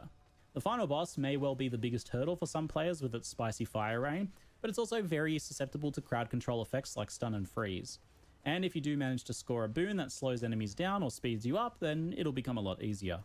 The enemies I wonder if, based off of PoE 2's new system of evasion and attacks being the same as spells for evading, and you only not slams are non-evadable, would these be considered evadable? I assume they would be, right? Because it's not a slam, but it is coming from top down. Often with big wind-ups or slower projectiles, giving you lots of room to dodge. It seems that they aren't really individually designed to hit you, but rather to pressure you so that you then make a mistake and get hit by a trap or get into a bad position where another enemy does hit you. This is good. I like this idea that the enemies are kind of trying to pressure you more so than individually cheat you out of your honor. It plays quite well with that honor system. Things do get a little bit spicier when you encounter a rare monster with extra abilities, but even then I think the pacing and improved moment-to-moment combat of Path of Exile 2 makes this system work a lot better here than it did in Path of Exile 1. Shit is still tilting me. I also never had more than a few enemies to contend with at once, even in the wave survivals that are designed to swarm you with enemies. Though I imagine if you're struggling to keep up with killing those, then you might eventually get overwhelmed. That's kind of the design of those rooms. If you're in that position, obviously you would try to avoid those rooms. Sticking to things like the trap gauntlets would allow you to run through rooms without necessarily needing to kill things. So overall, it was quite manageable to keep noticing enemies' signaled attacks even when there was a few of them around, and avoiding most damage with careful play always felt possible. I certainly did get hit and made mistakes, but the magma barriers animation does look pretty good. Having access to stuns, it's kind of an annoying mod to deal with even in PoE 1, depending on the situation. Quite effectively.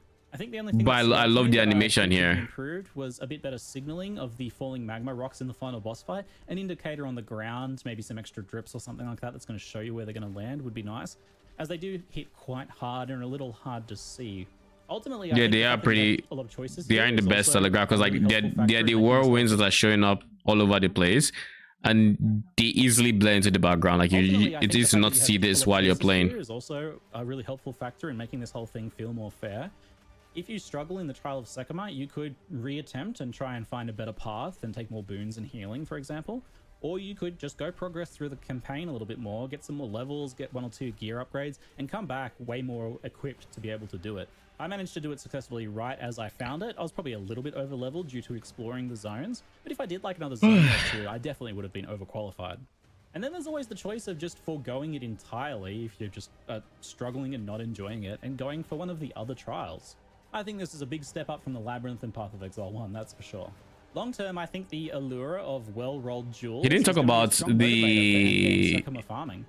Jewels will likely be in demand. What's for it called? Any build, and the radius The tools in ultimatum particular one. look like they have strong potential. Being able to somewhat deterministically farm item types like jewelry through treasure chests as well also looks very promising. Even low-level roll jewelry is probably going to be quite valuable. So I definitely recommend trying your hand at the early levels of the Trial of the Seconders, because if you find yourself really enjoying it, or that your build is really well suited to it, then you'll have a very attractive option for farming at endgame, I think. And that's just based on the limited... Diode crossbow. Can fire one additional bolt before reloading. Okay. What up, BG? How you doing? Welcome, welcome. look we have at the rewards right now, of course. We'll see how it plays at endgame, but I'm feeling pretty optimistic after my experience with it. I'm certainly interested to see what the pinnacle boss loot looks like and how those... It still tilts me though. It still tilts me. Seeing the two projectiles, like why are they at the edge? Why is this a thing? Why? Like why? Look at them. Are they social distancing? Like why? Why? If you had to shoot two projectiles, why is it not these two? Why is it this two? I don't get it. Excited for PoE 2? Oh damn. Shit can't come quick enough. Like we still have a week. I'm literally just staring at that countdown and wondering why the time is moving so slow. It's like every time I look at it, it's still 7 days more. Every single time I look at it, it's still 7 days more. But it's moving one freaking second at a time. It's moving. Surely it will eventually hit 0,000.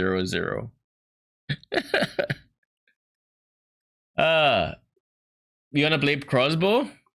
Oh, are you a PoE 1 player? Or are you gonna be trying PoE for the first time with 2? I'm more of a spellcaster, but in PoE I love minions, so I'm gonna be starting minions. Oh damn, 5k hours, that's impressive. I have no idea how many hours I have in PoE 1. Steam is obviously inaccurate because I stopped playing it like on my second season, but I have over 1,000 hours on Steam. But a lot of that is also, some of that is also AFK time, so like there's that.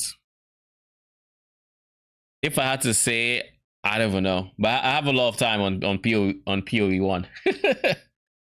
A lot of time is all I'm gonna say. They released a whole bunch of support gems today through Havoc. I think they got through Havoc's video. I was gonna look at them, but at the same time, I kind of want to leave some stuff for the imagination and whatnot. So I'm going to leave some of them, and I'm going to look through some of the uniques we've seen, just because why not? I mean, to be fair, I think everybody who talks about the time they've played on PoE also includes the AFK time, because it's just part of the program, right? Like how do you remove AFK time? Do you just divide it in half? Soul of Thunder. Oh shit. Oh, you don't have a PC yet? Oh, that sucks. That's unfortunate. Do you have any plans on getting a PC at any point? Or is it just a case of it's gonna get there, just not on time for like launch?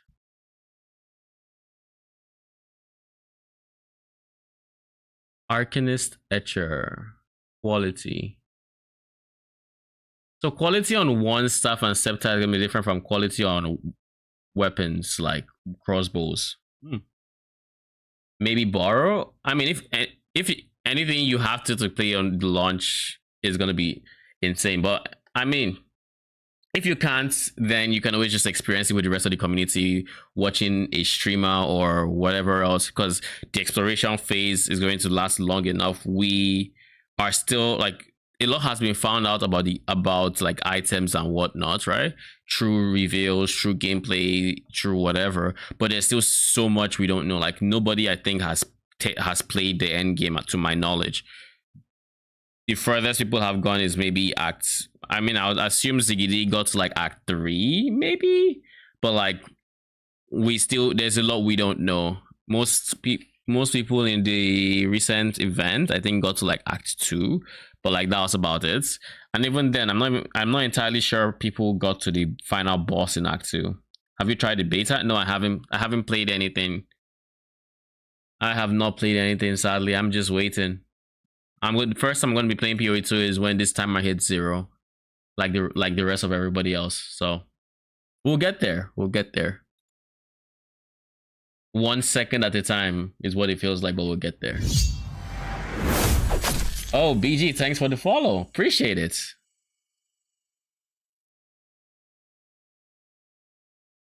Nice, nice. Appreciate you. And I mean, I'm happy to have you. Yeah, I think for the release, I plan on streaming for a prolonged period of time. On league starts, I typically stream 24 hours plus, and this is no exception. I want to stream until I get to maps, but that might be a bit of a stretch. We'll see how far I can get to, especially seeing as I'm also not too keen on skipping the story. So like if there's, so long as the story is not taken away from the fun of PoE 2, I will try to pay attention to it as much as I know. And if it is, then I just go full PoE 1 and I skip all lore, because like the very first time I played PoE 1, I was going through reading the dialogue yada yada, and I was just getting confused. Nothing was making sense, and I just eventually quit the game the very first time I played PoE 1. So I'm gonna avoid that on PoE 2 if it's not something that is adding to the overall experience of playing through it. I'm just gonna start skipping. It's so much fun to have a community when playing new games, share knowledge, and it is. No, it is, because like going in on like next week Friday, nobody knows what build defining uniques that exists for whatever you're playing, or for, you know, something you're considering playing. You might just be playing and you drop a build defining unique for a different skill type that your class can effectively use, that would completely alter what you thought you were doing with your character. And I think that there's a certain level of beauty that is there, that it's in a game like PoE, it's only here for launch. Because like if you look at PoE 1, right, your every next league, you know exactly what you're going to do, you know the uniques you're going to be playing with. They could add something else that might be interesting to play around, or make a build around, and yada yada. But like this exploration period, this is like the only time it's happening.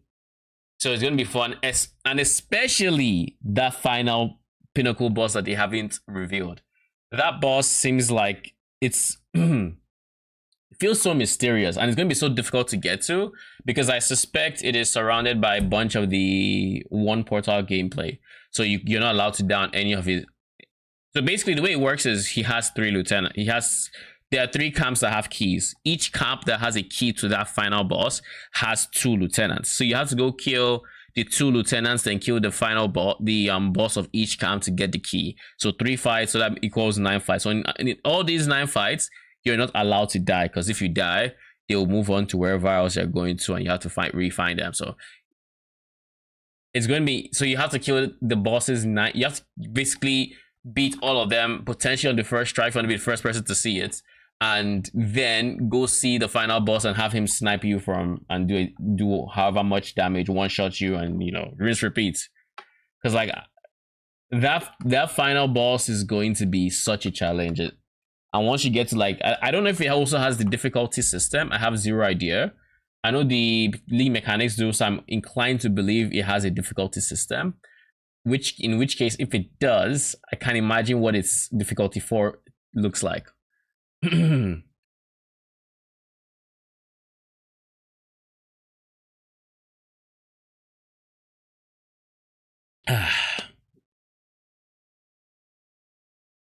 we drop this a like? We need to drop a like. But yeah, it is going to be a very, very interesting period. I'm looking forward to it so much. I mean, I wasn't here for PoE launch, so, and I don't think it was not nearly as complete as this. So this is going to be genuinely be a good experience, or a new experience for me at least. Supports any skills that hit enemies, causing it to bleed, to deal less damage but inflict more potent bleeding. More porent bleeding. That's a typo right there.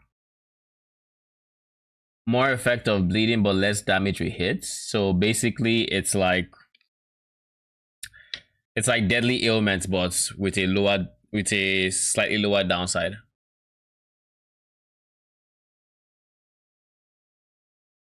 Oh look, proliferation. So we do have prolif.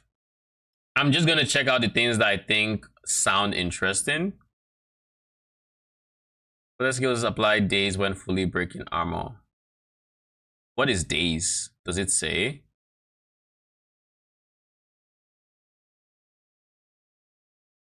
Days. Nope. Nothing. We don't know what days is. Okay. And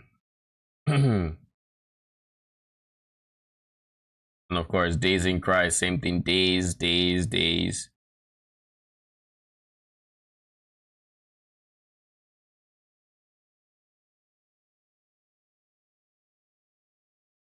The information was added to skills on the website. Huh? Wait. They did what now? So if I go to gems and I go into skill gem specifically, I could just do this here. Skill gem specifically. And I go, I mean, it doesn't show a range.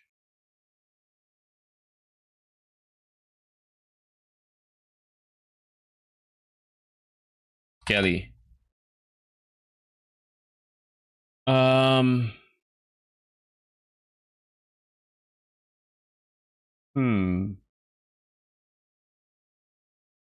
Delta arsonists are level 3 already cost 37 spirits. What about the snipers? Where are the snipers? Here. They cost, so snipers just in general have insane reservation costs, but this is a level 1 is a problem.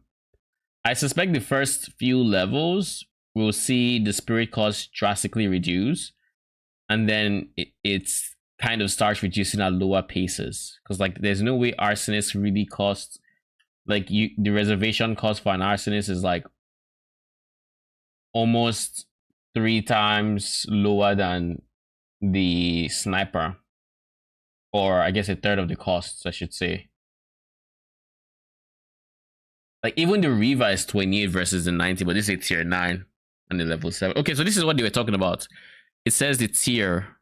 So you can see this is a tier 9. I actually just have the screenshot of the thing. So like I plan on making a video on my plans, and in which case I already got a screenshot for this. So I kind of already knew for the minion skills, like Reva is tier 9, Storm Mage tier 11. And I assume this just means you need a level 7, like a level 7 gem can get the tier 7 things, right? It is 7, so you can get Profane Ritual, yada yada. So it is a level 13 gem to get Brutes, Clerics, and Power Offering. So this is going to be a very end game thing if you wanted to use like zombies or whatever else.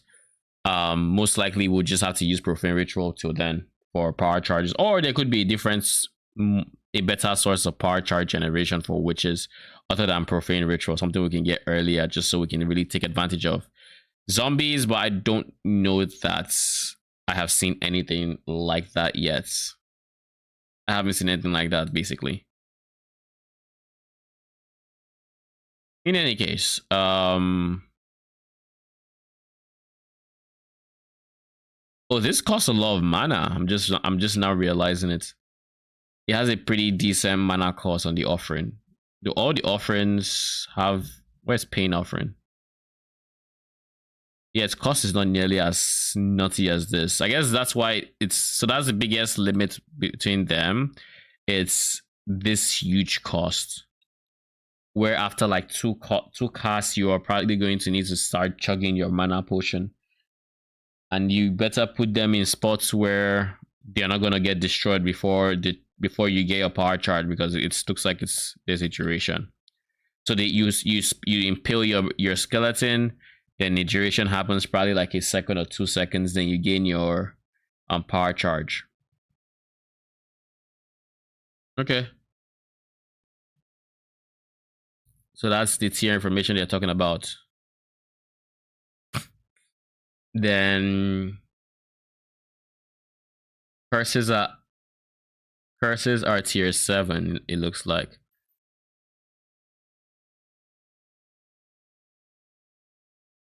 Huh?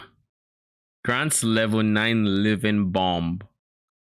Increases 100% increased chance to ignite, increase the effect of ignites, fire damage, anti-staff. Level living bomb must be quite the skill. Do we know what it does? No, we don't.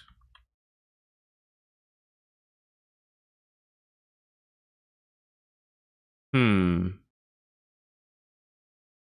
mean, okay.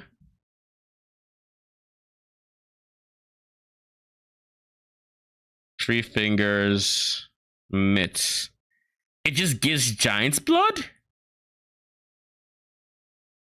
Oh shit. Oh cool.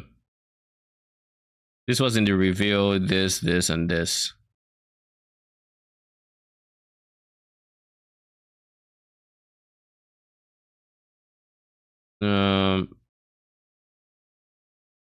These are the bandit choices that Arcane mentioned.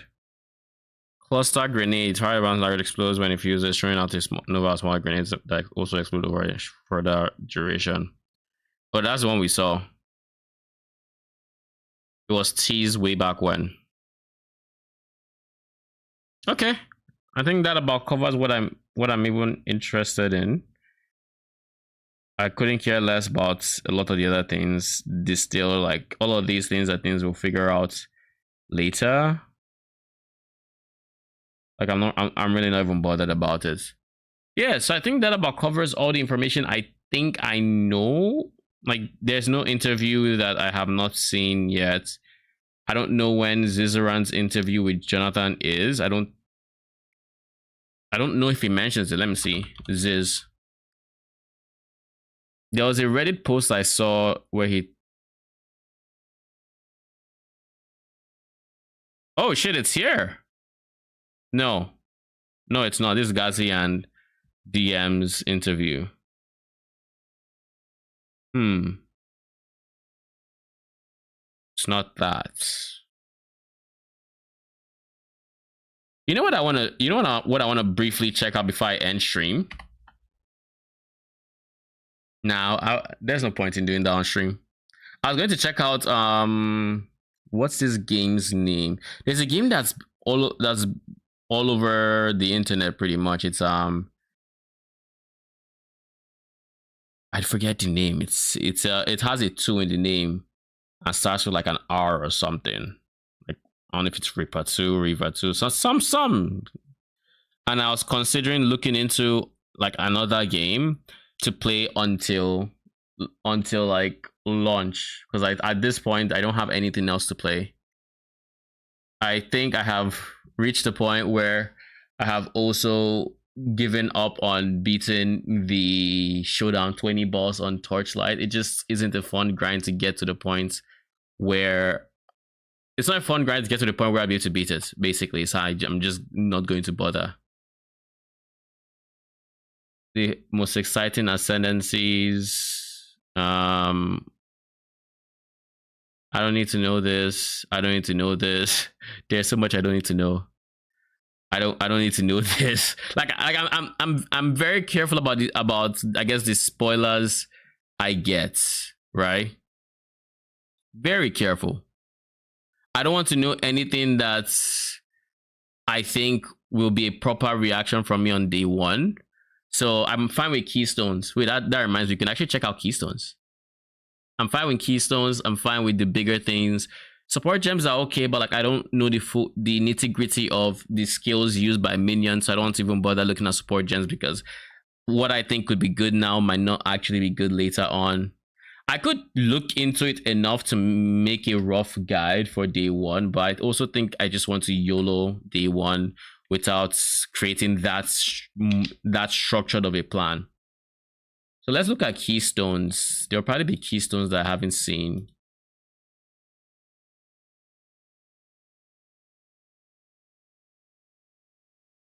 Acrobatics can evade all hits, less evasion rating. Does this mean including slams? I would assume so. Ancestral Bond, which I just saw today. Wait. This is different. Hold up. The one I saw said reserve 100 spirits.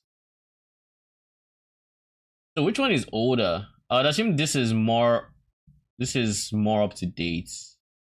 Would be my first guess. That would be my first guess, but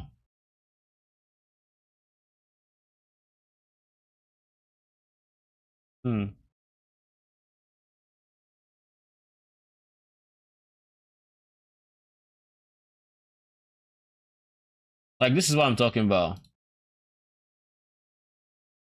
I saw this earlier today, and this is a lot of spirit to reserve, but this says 50. So I'm like, which is more trustworthy?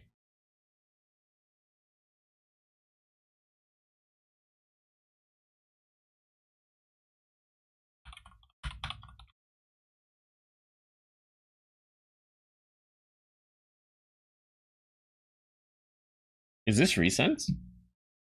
This is gonna ask if it's recent. Hopefully we get a reply soon. If not, oh well. Avatar Fire, 75% damage content fire. Do know this. I mean, it's kind of very similar to PoE 1. I think except PoE 1 has 50% conversion. Blood Magic, same thing, basically. Well, I guess you don't reserve mana anymore, so it doesn't need a mana line. This is the same. Gain a charge, allies gain that charge instead. This is, I think, different because in PoE 1, I could be wrong on this actually. In PoE 1, I think Conduit shares your charges with your allies, so they count as having your charges or something. Yeah, it just shares it with nearby party members. Yeah, so that's a difference. This one says if you would, so you wouldn't have the charges, but your allies would have the charges instead, which has, in my from what I've seen, no bearing for minion builds because you use power charges, your minions don't use power charges, and they don't have inherent bonuses, so like it doesn't matter. Convert all ES to mana. I saw this one. This is actually a pretty interesting node. Mana stackers rejoice because Eldritch batteries got you.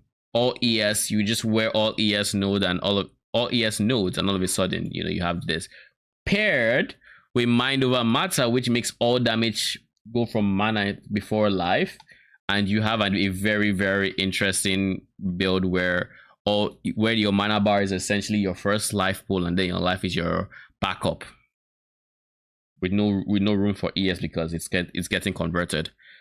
I also suspect that this would be a very interesting node in the same vein as, what is that PoE 1 node that allows double dipping with armor and evasion? The one that converts your evasion to armor, I forget the name.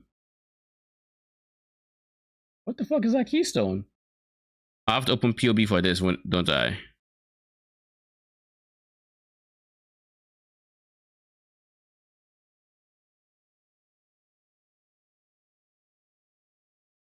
This guy, Iron Reflexes. So with Iron Reflexes, for those that don't know, when you convert all your evasion to armor, sources of more evasion would apply to the evasion portion to get to your evasion number. Then it converts to armor, and it's also hit with this with your increases and multipliers to armor. So you get to double dip in that sense. And in that same vein, you can use Eldritch Battery to then basically increases to ES would apply to ES. Then once it's converted, increases and multipliers to mana would also affect it. So you end up with probably more mana than you would have had ES plus mana before you pick the node. Yeah, it's a very interesting node to build around. I'm sure we'll see many builds, and I feel like it would probably be nerfed. Either this or Mind Over Matter would be nerfed, one of them, before launch, most likely. Those two together, they're gonna be spicy, is all I'm gonna say. Okay, Elemental Equilibrium hits that deal fire damage, remove exposure, and inflicts lightning exposure. So they nerfed it because now it's not a case of you do damage of a specific type and it gives you exposure for everything else. It's a case of you have to pick the damage you do to get the exposure you want. Do you want lightning exposure? So you have to do fire damage. You want fire exposure, you have to do cold damage. And I think that's also a pretty interesting. I think it gives you something interesting to, I don't say min-max, but min-max basically. Eternal Youth ES recharges applied to life. Life flask applied to ES and huh? Well, that's kind of cool. I mean, having ES applied to life and your regen is still intact just means you can have a decent amount of regen, but the moment you stop fighting, you're gonna have full life. Or conversely, I don't see a universe where you would use this on an ES build because this just sucks. This just sucks for ES builds because of this keyword here. So ES recharge is not applying to ES anymore. So ES regen would be shit. So you'd use this on life builds. So this is an interesting downside to have. It means your life flask is not completely useless because you can have some ES and that will still help you mitigate some damage and yada yada. And I look forward to seeing what builds could fully utilize this, including the second line, because it's very easy to just use the first line and not care about the second one because you didn't plan on using life flask and you're using leech or something. Because if you go, I think what's the name of that leech node, Val Pact? Yeah, like if you go Val Pact and you combine that with Eternal Youth, you're not going to be able to use your life flask, so you just have free instant life leech and you still have ES regen applying to life. So like that'll probably be what people end up using with, like that'll probably be the combination people would probably shoot for, Eternal Youth and Val Pact. Then we have Ghost River being unchanged.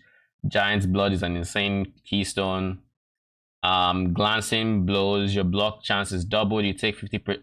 Oh shit! They buffed Glancing Blows finally. Now Glancing Blows is not going to lead to having a net negative amount of max hits or EHP rather. You're not gonna have less EHP by picking Glancing Blows on almost every scenario. Now you should come up with a net even amount of EHP, except when you have stuff like conditions that happen when you block. For example, Aegis Aurora in PoE 1 currently, when you block, you regain ES. If you have stuff like that, then Glancing Blows is just a net positive to have and it's a no-brainer to have. And I love this version of Glancing Blows because the current version of Glancing Blows should almost never be picked in my opinion. Like this version of Glancing Blows in PoE 1 should never be picked. I stand by that because you take 65% of damage. So it's not, you basically double the chance, but then instead of taking no damage, you're like, no, it's just shit. It's just bad. It should almost never be taken. Only universe you take Glancing Blows in PoE 1 is when you really need that on block. And even then, a lot of times, if you have like even 30% chance to block, it could still just be better to just leave Glancing Blows off. Heartstopper is now a keystone? Isn't this the Trickster node this is the Trickster node? They made a keystone. Take 75% less damage over time if you started taking over in past second. Okay, that's different. And more damage over time if you haven't started taking dealt in the past second. Oh shit, it's very similar to Lethy Shade, except instead of Lethy Shade to not have a downside if you become ailment immune. It's like this is where they got the first half of that from. Leech Shade, right? Take way less damage in the past second, but the moment it goes more than a second, you're taking a ton more damage. And this is not ailments, this says dots. So Burning Ground applies to a poison, chaos dot, you name it. Things that have durations, they apply to this. So this is going to be a very, very, very spicy node, and it's a node probably no one would use in the start because it just doesn't make sense. If a dot lasts 3 seconds, you probably take more damage or maybe net even. maybe that's how the math maps to where you're taking a net even amount of damage in 3 seconds. You take less damage in 2 seconds, and you take more damage if the dot lasts 4 seconds. So the goal, if you take this, would be having your dots last only a second to 3 seconds minimum, or maximum rather. Then Iron Reflexes does the same thing, converts all evasion to armor. I feel like the wording on Iron Reflexes was different, or was more in PoE 1. Maybe there were more conditions? Question mark. Mind over Matter, we've covered this. Necromantic Talisman. So we've essentially been confirmed to have necromantic ages. In a recent spiel that Jonathan went on in an interview, I think it was the interview, what was the last interview I watched? The one not with, it wasn't the interview, was it the interview with Legendary Drops? No, right? It was with Talkative Try, I think. He mentioned those points for weapon swaps being usable for keystones, and in the reply that Jonathan gave him, he mentioned necromantic ages. Now, we haven't actually seen confirmation, but this made me believe that necromantic ages is still in PoE 2. So just know we might be able to give all the bonuses from our equipped armor to our minions, as well as bonuses from equipped shield. So there could potentially be builds where you just try to give your minions as many stats as you can from those 2 slots, and then you just try to be as defense from everywhere else. But I think at that point you're giving up too much, and you might be very squishy. But it might be an interesting, glass cannon-esque build style. I just don't think glass cannons would survive in PoE 2. I don't think the game is made for glass cannons, but we'll see. Cannot use charms. Interesting, but you get more recovery from flasks. Man, I don't see many people using this unless you can get ailment immunity from elsewhere, which I think you can. Pain attunement. Less critical damage when on full. I don't fully like the pain attunement change, because this basically means you're only going pain attunement when you're going crits, whereas current iteration pain attunement doesn't care about crit, it's just damage. It does specify spell damage, and I guess this one doesn't say spell damage, so it applies to attacks and spells. It's just, you just have to be going critical strike, and you basically want to be on low life. This one is the same thing, but there's no downside in the sense of if you're on full life, there's no caveat, but you do want to be on low life with pain attunement. Oh wait, I think I'll close that. But yeah, this just says nice. It's only for crit, so if you're not going crit build, you don't go pain attunement. Whereas in the current iteration, you could go poison, I think, and still have good synergy with pain attunement, so long as you're using a spell. Resolute techniques, same thing. It's been, didn't change anything. Resonance, it just switches what charges you get. Gain power instead of frenzy instead of endurance, and endurance instead of power. Unwavering stance, your stun threshold is doubled, but you cannot dodge roll. It's not even immunity to stun anymore, it's doubling your stun threshold. Jesus. I think this would be one of the least popular keystones in the game. I can't think of why you would want to use this, unless it has to do with going full block. Because I think your stun threshold has to do with how much damage you can block before your poise gets broken or whatever. So I assume if you're going full block with your shield and yada yada, maybe you would use Unwavering Stance. But this downside is insane. Vow Pact, like we've talked about how it could pair well with Eternal Youths. It's nice to have instant life leech. I don't know that minions will have life leech anymore. I doubt we will see that. Hopefully we do, but I doubt we're going to see it anymore. So this is not going to affect minions. But for characters that leech, I guess if you have insane damage, then this would be good. But you also need to remember that in the current state of leech, monsters have leech resistance, which will reduce the amount of life you would actually leech from them, though that life would then be instant. It just means if you're not doing damage, you're not leeching, and that could get rough very quick from what we've seen of gameplay. Then we have Whispers of Doom. It now has a downside. So one thing I noticed in all the keystones is like even the ones that just only had downsides or upsides in PoE 1 now have downsides. For example, actually no. Iron Reflexes still doesn't. I guess the downside is you don't have evasion, so it does have a downside. Never mind. I don't think there's a single one that doesn't have a downside. Ghost River kind of doesn't have a downside, except life leech no longer restores life. But if you're getting Ghost River, then you didn't care about life anyways. So, oh wait, what if you did this? If you're going a life and ES build, you could do this. So ES recharge is more likely to always be up because you're then life leeching through ES. This could actually be a very fun combo. Eternal Youth and Ghost River I just thought about. So basically the idea would be you have your energy shield applied to life, and this would mean your ES recharge is only stopped when you take damage to life. And this is nice because if you're currently life leeching, and if you, let's say, pair that with the fact that it's now instant, you would essentially have a scenario where you're generating your ES pool, and because you're taking damage on your ES pool, you're not taking damage on life. Therefore, your ES recharge is applying to life, and you should be on full life. So this would be for like hybrid life ES builds, but these 3 keystones could have very good synergy. Very good synergy, to be honest.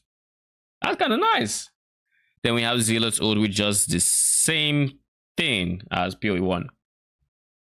And those are the keystones that are here. I don't know if there have been any more that were revealed. Let me see if my question has gotten a reply. So 100 is the most recent one. So this is outdated, and the reservation is now 100. Cool.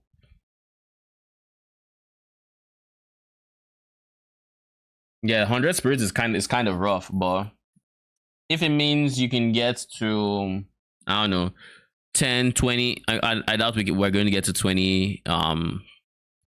Like I doubt we get to 2,000 spirit, but you never know. You never know. But yeah, this could actually be very, very interesting node.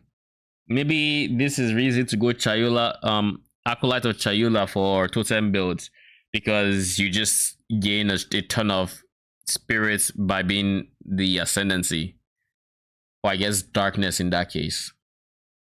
We'll have to see how it all plays out, honestly. But yeah, I think this is where I'm going to end stream. Tomorrow I have zero idea what we're going to do. If there's an interview, we'll watch it. If not, then we might just be streaming a different game or something. I'll figure it out over the course of tonight, and I look forward to seeing you guys then. The only downside is, it's fine.